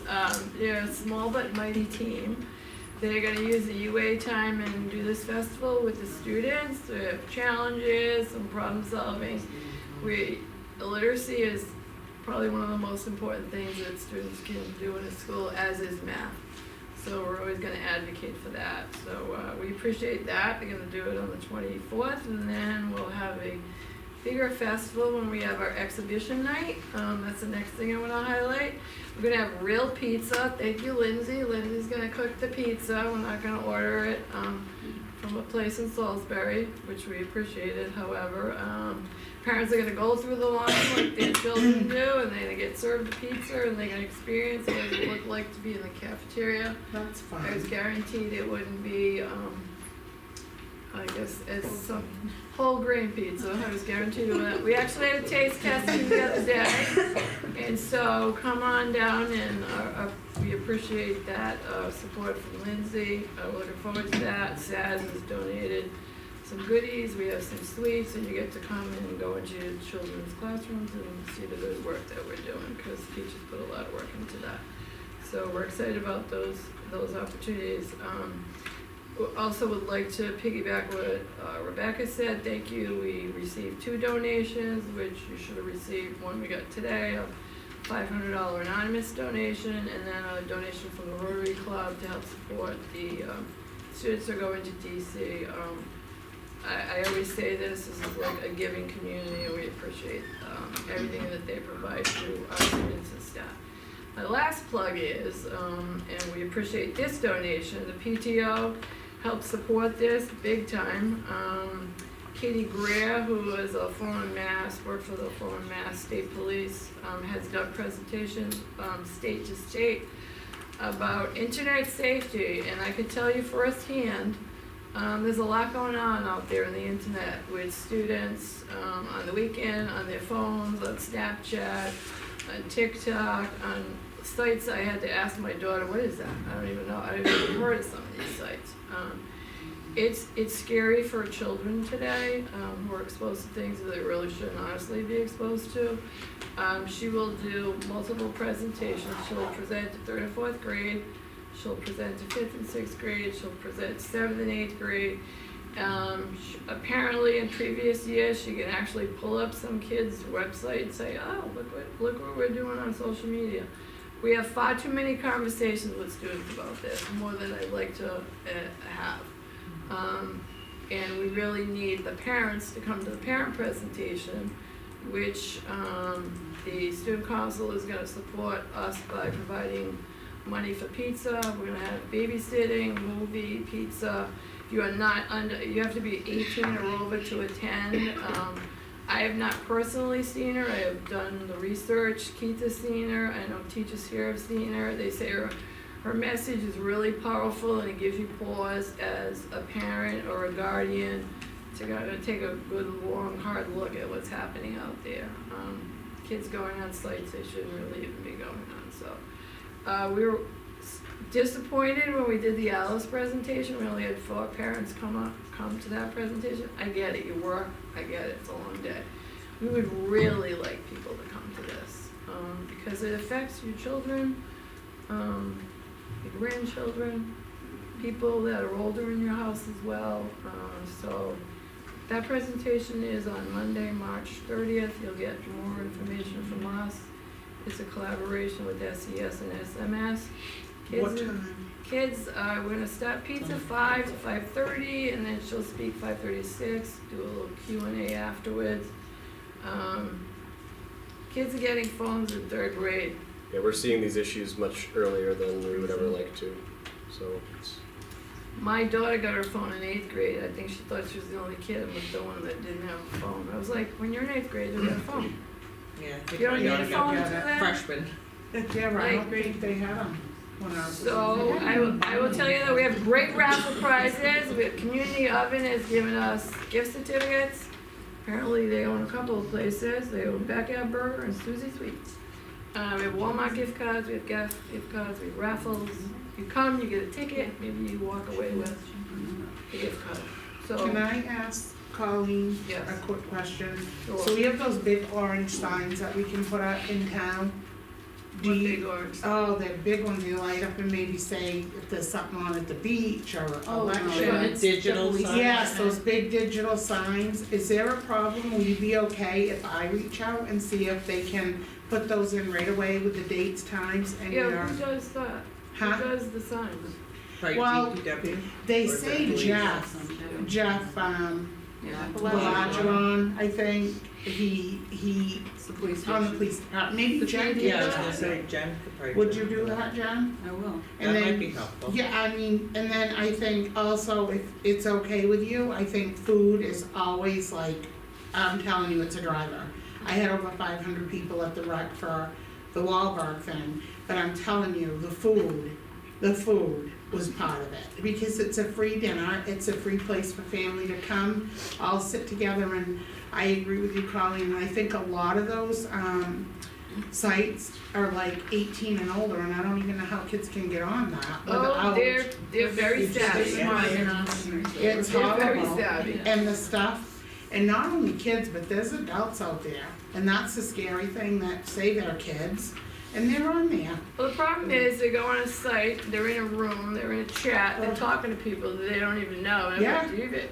how do you really know this person is who they say they are? Yeah. You can say, I'm Jen and I'm 14 when I'm really John and I'm 42. Yes, Right. yes, So, and it's getting really bad. as scary as that is, it's out there. Reality. So, And it's your time, you know what I mean, and I know every time these things come up, the hours that you're spending dealing with what should be handled at home, the parents, the families, hours, I'm sure, every single week. And those hours could be spent better. And so I think this is a huge thing, and I'm so glad to hear it, and whatever we can all do, get mailings out early, get the signs Yeah, out. we appreciate the PTO provided funds, the Seabrook Police Association, and the firefighters charitable. So had not been for them,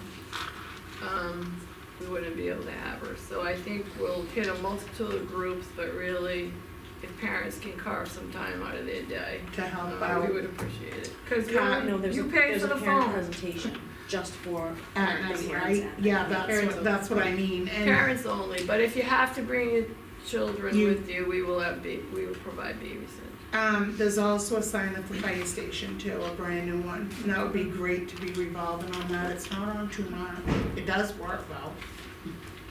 Right? Yeah, See, since I that's- haven't seen it being used lately at Yeah, all. I haven't either, That's but- all I have. We're in the Okay. process of getting our sign up and running here Thank too, the one at Yes, five, we so could it's- get that It's in the on. works, All right. Peter's on it, so. Alright, Thank so, you so much. yeah, and anything, now can you, send the board the list of food that you have, because I have a. Pizza. Just, alright, what if We have no money, Maria. What if I find you like chicken Caesar salad and a couple other If things somebody wants to donated? donate free food, we will. Yeah, take and, it alright, gladly. and you don't mind if I work on that, I don't mind, Maria. alright? New toilets, chicken Caesar salad. I'm on it, I'm telling you, I already got people for the toilets in my head. All That right, sounds good. It's crazy. so let's move on to the special services report. Alright, Sorry. We're gonna do them all. sorry, you've been so good. That's what I'm saying, I mean, I don't know if you wanna I do them know. all, we've got like a lot of other items on the agenda, so it's up to you. If the board has questions about any of them, I think we're happy to answer them, but I don't know how much time Would you we wanna guys like to spend on go through reports these when one we by have- one, or would you like to? Just Just I move through? I mean, yeah, I don't. Do you have any questions on any of them? I think we handled a lot of that Yeah, I earlier, think so. Okay, okay? alright, so we're going to bypass, sorry girls, we're gonna bypass and That's Not leaving you out. Sorry, Matt, I know you really love this. So we're gonna move on to continuing business, the Brown Center update. Yeah, I can give you that next month. Okay, perfect. We did the kindergarten literacy work, board goals survey, we can push that, Yeah, okay? Yeah, I will just say, we, through the company that works with the Department of Ed called Demonstrated Success, there is a survey tool that we can purchase SAU-wide for $2,400, so we're talking about that at our principals meeting later this week. But that would allow anonymous surveys, they have some templates of culture and climate surveys already available I think for we talked for you to about it in customize. operations, yeah. So I think that might be a means for you to get the data that you're looking for. Definitely, yeah, thank you for that, Mary. okay. And the kindergarten through 12 school counseling program and plan. So this was discussed at the joint board, and adopted at the joint board, but I believe Maria, you had asked for it to be added to the Yeah, agenda. I've read it, I mean, it's straightforward what it is, I mean, I don't know that we can do anything to, Okay. There's a mention of it in my board report Mhm. tonight too, if you wanna go back and read that. The one that is uploaded here is the final I've draft, seen it. but we have an approved copy now. Okay. That's out there since the joint board approved it. But, Okay. yeah, if you have any questions about it, let me know. yeah. Thank you, Mary.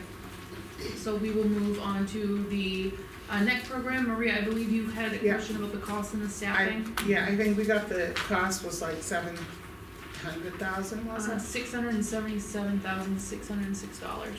$677,000, and I think, not for a conversation Oh, tonight. savings, I'm That was sorry, I read the wrong savings. one, I am so sorry. It's right here. I read the Yeah. bold one.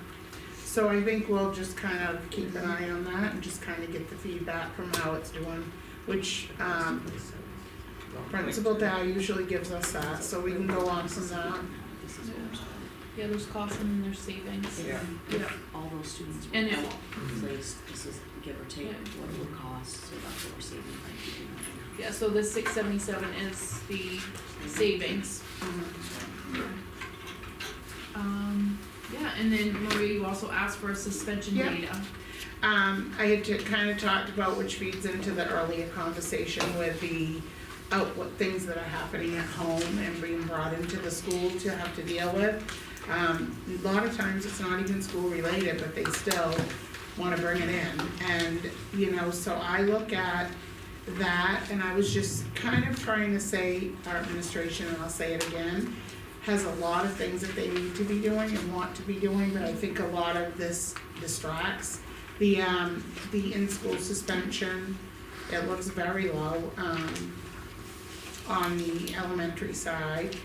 And, I think we continue to talk about how, what we can do to support that, to continue to go down. Now, we have is there a program now for the middle school? I know we have the, zone, but there's something here you're using? No? Okay, I didn't know. And that, so those numbers are there for everybody to look at, and I think if there's any way to hook some time, and it doesn't have to be minutes, like if you say, Mr. Sapp spends 8 hours a week just dealing with this. Colleen's spending 8 hours a week dealing with this, and it's all to do with discipline and behavior. So I think it's good to know even down the road. And we used to have a dean of students here in the middle school, and I think Michelle might remember Mr. O'Brien. He handled all of that every day, while the principal and vice principal attended to all the other stuff. So I'm saying that for a reason, and I think it's important to show that we do have a need. And how do we do that? How do we get there? I don't know, because we're on a default budget right now, but it's still good to know how can we help with that. So, that's it. And thank you for taking the time to put this together. Yes, that was, yeah, thank you. We know you don't have a lot of time as it is. So, No, then I would like to move on to the default budget. Is it? Oh, sorry, go ahead. Just cause I'm looking at this, I know Rachel's here to, it's like a real quick Oh, PTO okay. thing, is there any way we can do that? Yeah, we can first? move on to Rach for the PTO. And I'd just like to say something. Sorry. Yeah. Hi, my name is Rachel. You looked like you wanted to talk. I'm with PTO, Excuse me, can you just give your last name as well? Rachel Turcott. Thank you. We are looking at, we would like to start looking at acquiring a new shed. So I am here to ask permission to just start the process of looking, to see what it would cost with permits and if we can get a donation and what it would take to make that happen. Our current shed is, at capacity. We were hoping to find one that's bigger and then donate the current shed that we have. We don't wanna start the process though unless the board thinks that it's something we could bring it back when we have more information. Well, Maria's getting toilets, maybe we can look at you sheds. want me to do that too? Alright, I'm on it. No, I'll make a motion that the PTO can start the process for looking for a new and acquiring a new shed, and if you need help with permits and stuff, just call me. Yeah, we know someone. Is that your old shed that's out there? Our shed is currently next to this The- building right yeah, here. okay. I think Oh, yeah, that's small. If it's the one I'm thinking of. a lot This of our shed is stuff- big. Yeah, It's a a lot of our Oh, it's stuff a is sash stored shed? in Casey's garage currently. Okay. Because we're short on space. Alright, yeah, that's, yeah. Yeah, Okay. so I made that motion, if anybody wants a Second. second. Maria second, all in favor? Aye. Thank you. You're welcome, You're welcome. thank you. Alright. Sorry, Oh, thank you. no, of course. Michelle, you said you wanted to say something? Yeah, I just wanted to say something about the default budget. I know I did make up some flyers and try to pass them around, put them on social media, just try to have a positive outlook, but I am so disheartened that the budget did not pass. This is not affecting the SAU office as much as it's affecting our children and staff. I mean, it is affecting you with numbers and so on, but with the struggles and the education that they require. I guess I don't understand the reasoning of not supporting our teachers that work hard and supporting our kids. When I look back over this year and see all the good things the community staff and administrators have done to close the gaps, make school interesting and fun, I guess I'm just asking why from the community. Social media is a big portion of our lives now, and some of the negative attacks on the SAU has filtered down to our schools and budgets not passing. That's my feeling. At the end of the day, the children of Seabrook and staff are the ones that suffer at the Seabrook schools. So I just wanted to, hopefully in the future, we can get the budget passed. It's been very hard to assist with everything, like getting new toilets or updating a new room because our budget is so tight. So I just wanted to make my feelings heard.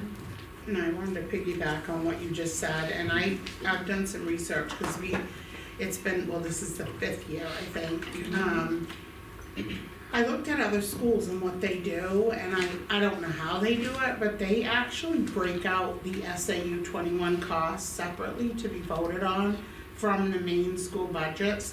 Don't know how, don't know if it's possible here. And I only say that because I think a lot of it is, okay, you see a 38% increase in that, but yet you're not seeing that here. And when you see it here, it's for whether it's a teacher or whether it's whatever we need. And I think people put those together and say no. So if there is a way, because I think keeping on doing the same thing over and over, and there's a saying that goes with that, but is not getting anywhere. And then I don't look at it as a reflection on the school, the staff, anybody. I look at it on a reflection of our school board because we are the voice to the people. And what can we do different as a board to, if you can divide that out, I know the SAU 21 joint board decides the raises and how much we're gonna pay, which for Seabrook was, I think it was $699,000 this year, up about 40,000 or whatever. So people see that and they're not happy, and they're not happy with the services. Doesn't necessarily mean they're not happy with the school and the teacher and what the children are doing, but it, like Michelle said, it trickles down and we lose out here. So if there's anything that we can do to divide those out, I think that's a starting point, and then what we do from here on is, as a board, whether it's a forum at the end of the year and kind of what, like what is happening with the social media thing, to bring people in and listen to them in a, like, not a board meeting. You know what I mean? Something where we could sit and say, okay, what are your ideas, and kind of get together, because this is the 5th year and that's like loud screaming. No. I think that would be a great idea that we can, when we talk about, next month about the survey, maybe that's a good idea to get a survey out there about what are your reasons on why you voted for or against, and that way it can pigeonhole a lot of people. It's just people are hard up on money. And how we so can it's nothing improve. personal. Sometimes people vote no on everything. And what we can do better in the survey is, I think that we kind of had that in the back of our mind a couple of years ago, and kind of, whatever changes that happen, and it's there still, because Lacey, you probably still have the questions, because you worked on those, and I think, so those are a few things, like you said, the survey that we can do differently, and get the feedback of, why is it, why are you voting no? What is the reason that, why are you voting yes? And take everything and put it all together, and maybe we can find some clarity in some places where we can do better. Right. And start now. Yeah, now. So I think that's a good segue into Matt. showing us what you came up with, in order to fulfill this default budget. Thank you. So yes, as you discussed, due to the failure of the operating budget, we are required to operate at that default budget level for this upcoming FY27 fiscal year. That means we need to reduce the proposed operating budget by $166,400. So that brings our proposal of $19,207,158 down to $19,040,759, and that is in line with or in accordance with New Hampshire law. So as you also mentioned, this is the fifth time that we have gone to default over the last since 2020. We, you know, as you're also aware, when we operate under a default budget, it does, you know, challenge us in sustaining staffing, with providing services, and allocating resources that's really necessary in order to best support our students' achievement, their goals, and continue with that progress that we've really worked hard to move forward. So we did work as an administrative team to review the budget and identify areas of reductions, with really the goal to minimize impact on students' learning as much as possible when looking to reduce $166,000. So we are recommending that we maintain the proposed FY27 budget with 4 targeted reductions to bring us down to that default number. So the first item is the reduction of $28,387, and that would be through the elimination of the half-time technology assistant position. This position is currently vacant, and the recommendation is that we keep that unfilled. The second item is the reduction of $79,004, and that would be through the reduction of a 100% maintenance mechanic position. So this position is also currently vacant. The administration is recommending that we restructure this role to one position by splitting 50% groundskeeper role and 50% maintenance mechanic role. The third item is the reduction of $13,888 by decreasing the food services chef position from 37.5 hours per week to 30 hours per week. And then finally, the fourth item is the reduction of $45,121 from our supplies and equipment accounts across multiple departments. So these reductions would be distributed across general education, buildings and grounds, administration, student activities, health services, educational media, food service, and technology. So together, those reductions do total the $166,400 necessary to bring our operating budget in compliance with that default budget number. So that is our recommendation for the school board to consider as we move into FY27. I just have a quick question. The part-time technology assistant, it's vacant, but I thought we were paying a third party at one point to help. We were borrowing somebody from another district. Am I crazy? There was discussion about potentially doing that. Oh, but we never did that? In the past, we've looked at a shared model with Southampton because they have a. I thought we implemented They also have. We never went forward with that. Okay. You alright out there, Dan? He always takes it on his, wears it like a bag. Yeah.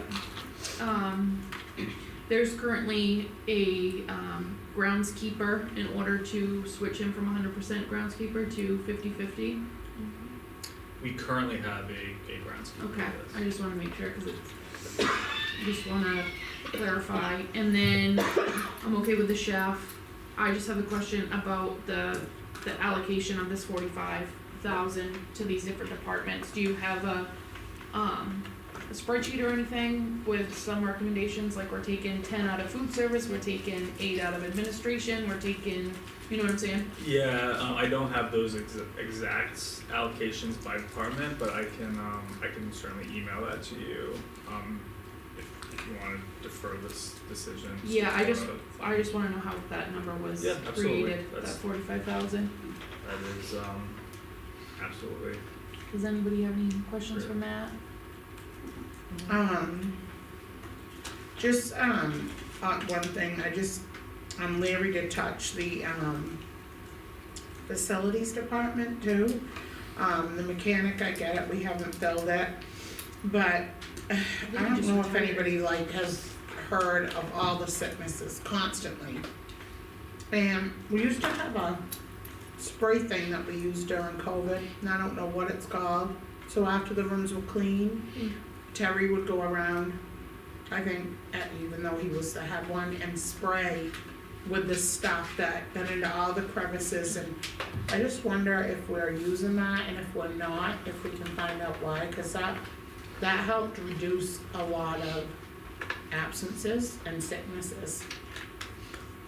Just curious, and if he has enough workers. Well, it depends What too is the with full-time staff for the expense. facilities with the removal of the full-time maintenance mechanic?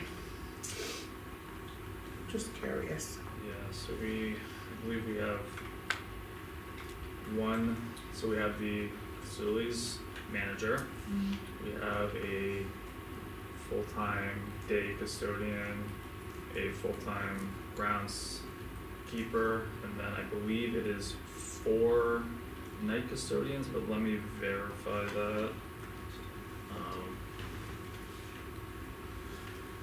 While you're verifying that, I just, we used to have a breakout years ago of how, like, a custodian would cover this amount of the building, and you knew that you had enough, cause I don't know how that's a little staff, this big, 2 buildings. And I know that we're on a default budget, but I still wonder if there's not a way to be able to support something, because the cleaning the school is important to everybody, the staff, the kids.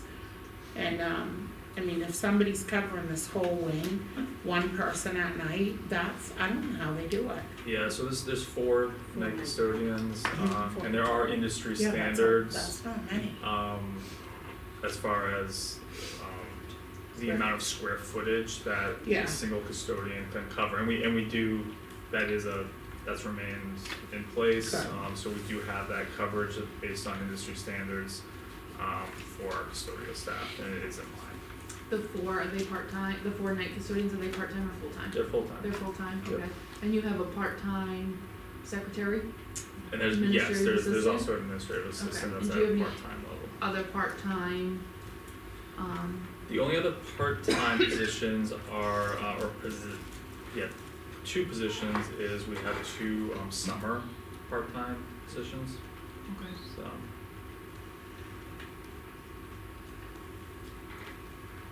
We can revisit it, I guess, I just, I mean, we used to, honestly, the facilities person used to come to our meetings too and had a report, Terry, and he would tell you how much money we've saved by using the people we had, doing things instead of subbing out a lot, or vice versa.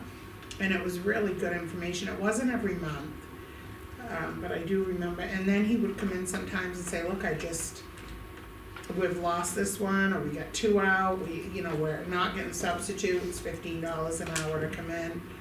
So we're just looking to see if we can just kind of see how they're doing. I mean, if you're interested in more detail on facilities, we can certainly provide you a report, and we have all that information as far as, what's being done as far as repairs in the building, what the challenges that we're facing, and It would be good to hear from Peter what challenges he's facing, and hands-on, he's here, he's the one, you know what I mean? And if there's anything that he sees that, you know, could really, really help, and it might just be a simple change or time or, but just curious, and if we're at where we should be with the 4 workers for these 2 buildings, that's amazing that we could do it with that small group. One thing I'll add, if I can, is that this position typically isn't assigned to the custodian work. We value that as well, that we certainly want our school to be clean. But this was more repairs and things like that, and so I don't know that there's a 40 hours a week worth of repairs that need to happen. I could say I don't think there is, but again, I'm not the facilities director. Yeah. Or else, and so Peter is comfortable with piloting this. So obviously we will see how it goes. If it doesn't work, then we'll come back to the table. But this was a conversation that we had during the budget process initially, and we revisited it when we when we went to the default, where our hand was kind of forced, where we had to make a hard decision. This is something that we don't take lightly, and we will certainly monitor as to the effectiveness of it, because it certainly does not behoove us to reduce half of a role that could potentially save us money. So we'll see what that workload is, but if we end up having to contract out services to fill that role, then that's a wash, right? Or it could cost us more. So that's something that we certainly need to to monitor, and we'll evaluate as we move forward. Does anybody else have any questions? I just wanna say thank you. I feel like months go into the budget in general, and then we're in this situation again where you have to go back to the drawing board and make more cuts and figure stuff out. And I feel like for me, this is my 2nd year going through this, where administration put thought into trying to preserve classrooms, and I appreciate that. Yeah, this is the easiest one, I should say, that I've seen in the last 3 years that doesn't involve cutting something out of a kid's learning. Well, at Even least though we got everybody plays a role, everybody plays a part, but we're not talking about cutting teachers or things of that nature, so that's a sigh of relief. Two additional notes on that, however, is Come on, one, Matt. not to be the bearer of bad news. Well, one is the other topic that we've discussed over the last couple of years is bus transportation, student transportation. That's something that we look at every year. Again, we looked at it in the budget cycle, and again during this default budget. We might, as we have a better handle of what our enrollment will be for this coming year, that might be an area where we look to try to make a reduction. We're not there yet. Right. It's we want to be Keep it under careful, control. because the longer those bus routes, the more problems we have, right? And we certainly don't want to cause issues with. It doesn't help a student's learning if they're sitting on a bus for a certain period of time, right? Secondly is, when we talk about staffing, it was alluded to earlier about our special education staffing, but we do have currently 2 special education teachers that we have identified a need via the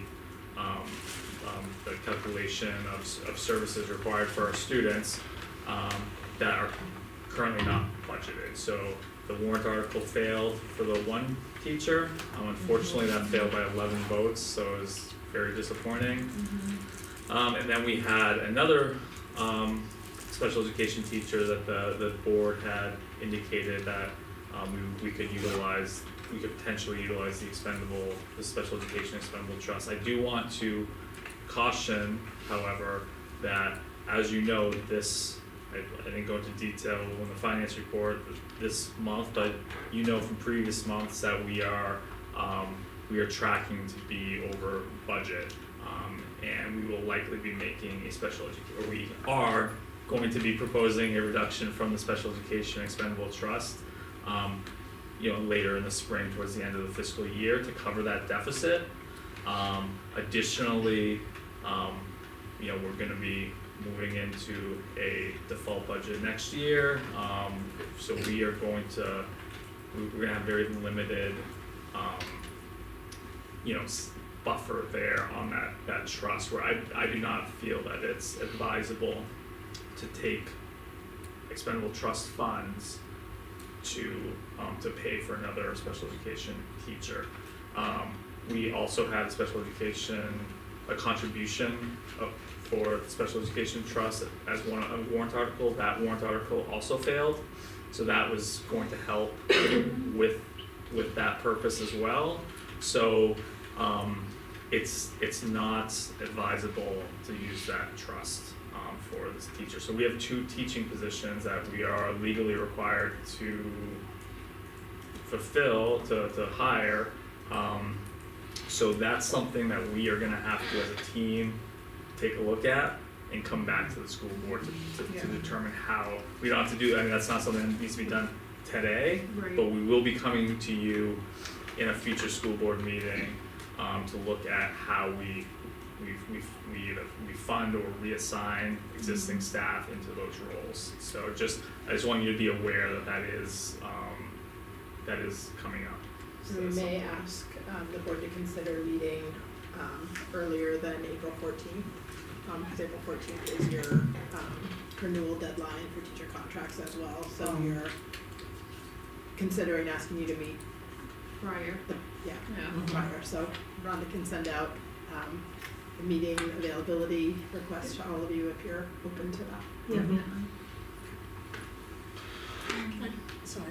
No, go for it, please. If when we get to transportation, looking at it in the future, I don't know if this is possible, but I know that transportation as a whole is a huge piece of the budget and something that's kind of out of our control. But I also know that right now for a certain bus, we have a bus monitor. That's been covered by an EA. Is there a way to look at, because I know in the last year, I think we've increased the smaller buses due to need. Is there a way to see if there's any students on an IEP that get specialized transportation, if there's a way to meet those needs if they were to have support on an already existing larger bus? Is that a thing? Does that make It's sense? certainly an option if that's how the IEP team decides to manage that circumstance. I know historically it's been very separate. It's not something the board or I can decide, right? But That'll I'm be a just conversation. trying to think like outside the box, if that's possible, if a bus monitor is more cost efficient than a smaller bus. So if there's say 4 kids and that could reduce one bus that could be serviced, if that's something that's possible. I appreciate the thinking, I just don't think that's something we can predict because that's a decision made at the IEP team level for individual students by their team, right, their parents and their teaching team. And a monitor's only like $125 a week to ride those buses, so it's really not a lot of money.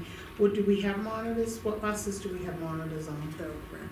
Huh? The rec bus. The rec bus? Correct. There's probably a few of them that could use that, but just saying, especially looking at these numbers. So I think, I don't know where they ever went out or fizzled out, but when I rode bus was 8 back in the day, we had a bus monitor with us, and it wasn't even, I don't even think the kids were it. I think it was a support for that person driving that bus with all them kids. If something happened, there was an extra person, I can't remember his name. Gretchen was the bus driver, but we had a bus monitor, and it really, I think, and that was way back then. I'll date myself a little, but I don't know why, that's just not like a regular thing. Because we have no money. Yeah, well, we can find that, okay, we found that money for that conference room, so we got some money. If we gotta use it for safety, we gotta, even if we have to take it out of one of those trust funds or something, because the cost of a small bus for one student or whatever it may be has got, I don't know how much it is, but it's gotta be a lot of money. I don't think it's one student, Or there's multiple 4 students, students. I'm not but my sure. reference was more, is that, could that possibly save us money if we could still Right. meet those needs in a different way, if that was, I didn't know if that's even something I can consider or not. It's a good idea to look at. So as far as this proposal for the default budget, I personally wanna see the $45,000 breakdown per departments. I don't know if anybody else does, or if you guys wanna see it after the fact. No, before. Yeah, Okay. I'd rather see a breakdown. Yeah. Do you guys have any other questions or requests so that at the next meeting we can be prepared to put a motion forward? Just the breakdown. Just the breakdown of the see what it is, 45,000 Yeah. supply? Okay. Matt, if you could do that for us and get it to us, we'd appreciate it. I will. Thank you. And then no other questions as far as the other items? Okay, No, it's quiet, thank God. okay. It This was a is, pretty thank you for putting all the time in to do Yes. this, cause I know it's not easy and you guys have been doing it for the last at least 3 years, so I Yeah. appreciate it. Lacey, can I just say one thing? Yeah. And I'm so sorry, I didn't look over at this chart, 2 pages of the time that was put in. I don't know how I missed it, but I'm gonna look at this and I'm shocked, and thank you so much this is a good indicator of what I was asking for, so I appreciate that. I didn't see it, I'm sorry, Thank you, didn't thank read you, it. Claudia. I think I kinda set it You guys appreciate aside. it, or Alright, appreciate it. yeah, So we'll, future meetings, we have a joint board meeting Monday, March. Hang on, we missed the MOU for Oh. FOSS, for student behavior on school buses. Thank you. Thank you for keeping me in check. Okay. Friends of Seabrook Community, memorandum of understanding. This, I believe, is similar to last year's, if not exactly the same. It's exactly the same, Yeah. but the dates changed, Yeah. principals have reviewed it. And you guys are okay with giving up your space and everything? Yeah, I think Okay. it's, yes. Okay, alright. Does anybody have any questions on this MOU? No? Okay, does anybody have a motion to approve this MOU? I'll make the motion to approve the MOU with Friends of Seabrook Community FOSC for the 26-27 school year. I'll second. All in favor? Aye. Unanimous. We spoke about this a little bit, Seabrook bus incidents data, about behavior on the buses. Thank you for putting together this chart for us.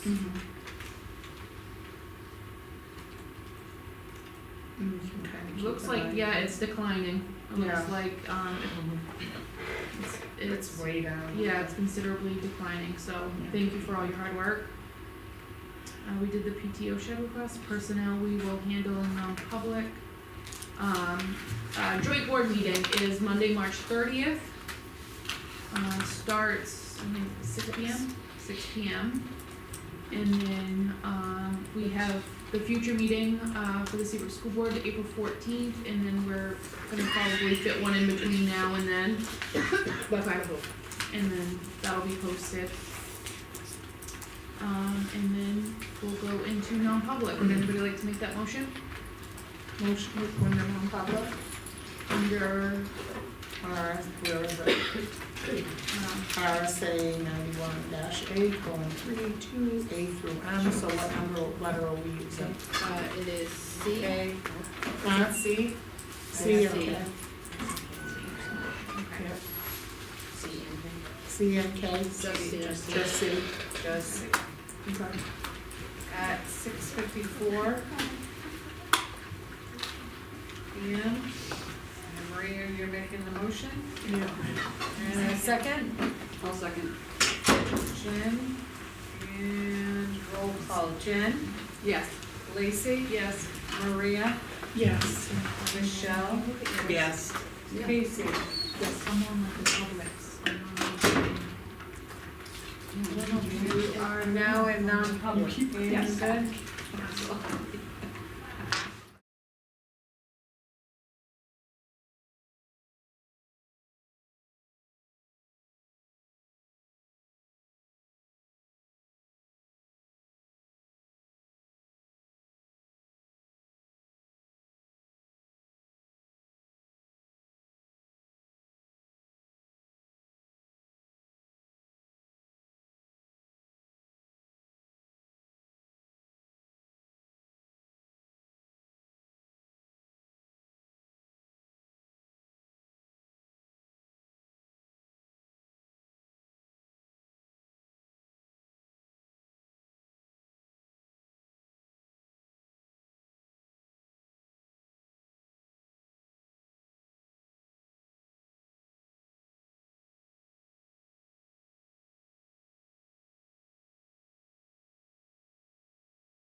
You let, Jen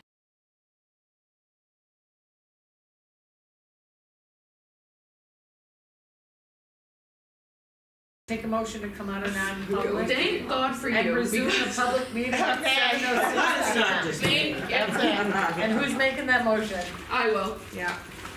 All right, and a second? I'll second it. Michelle, and all in favor? Aye. Unanimous?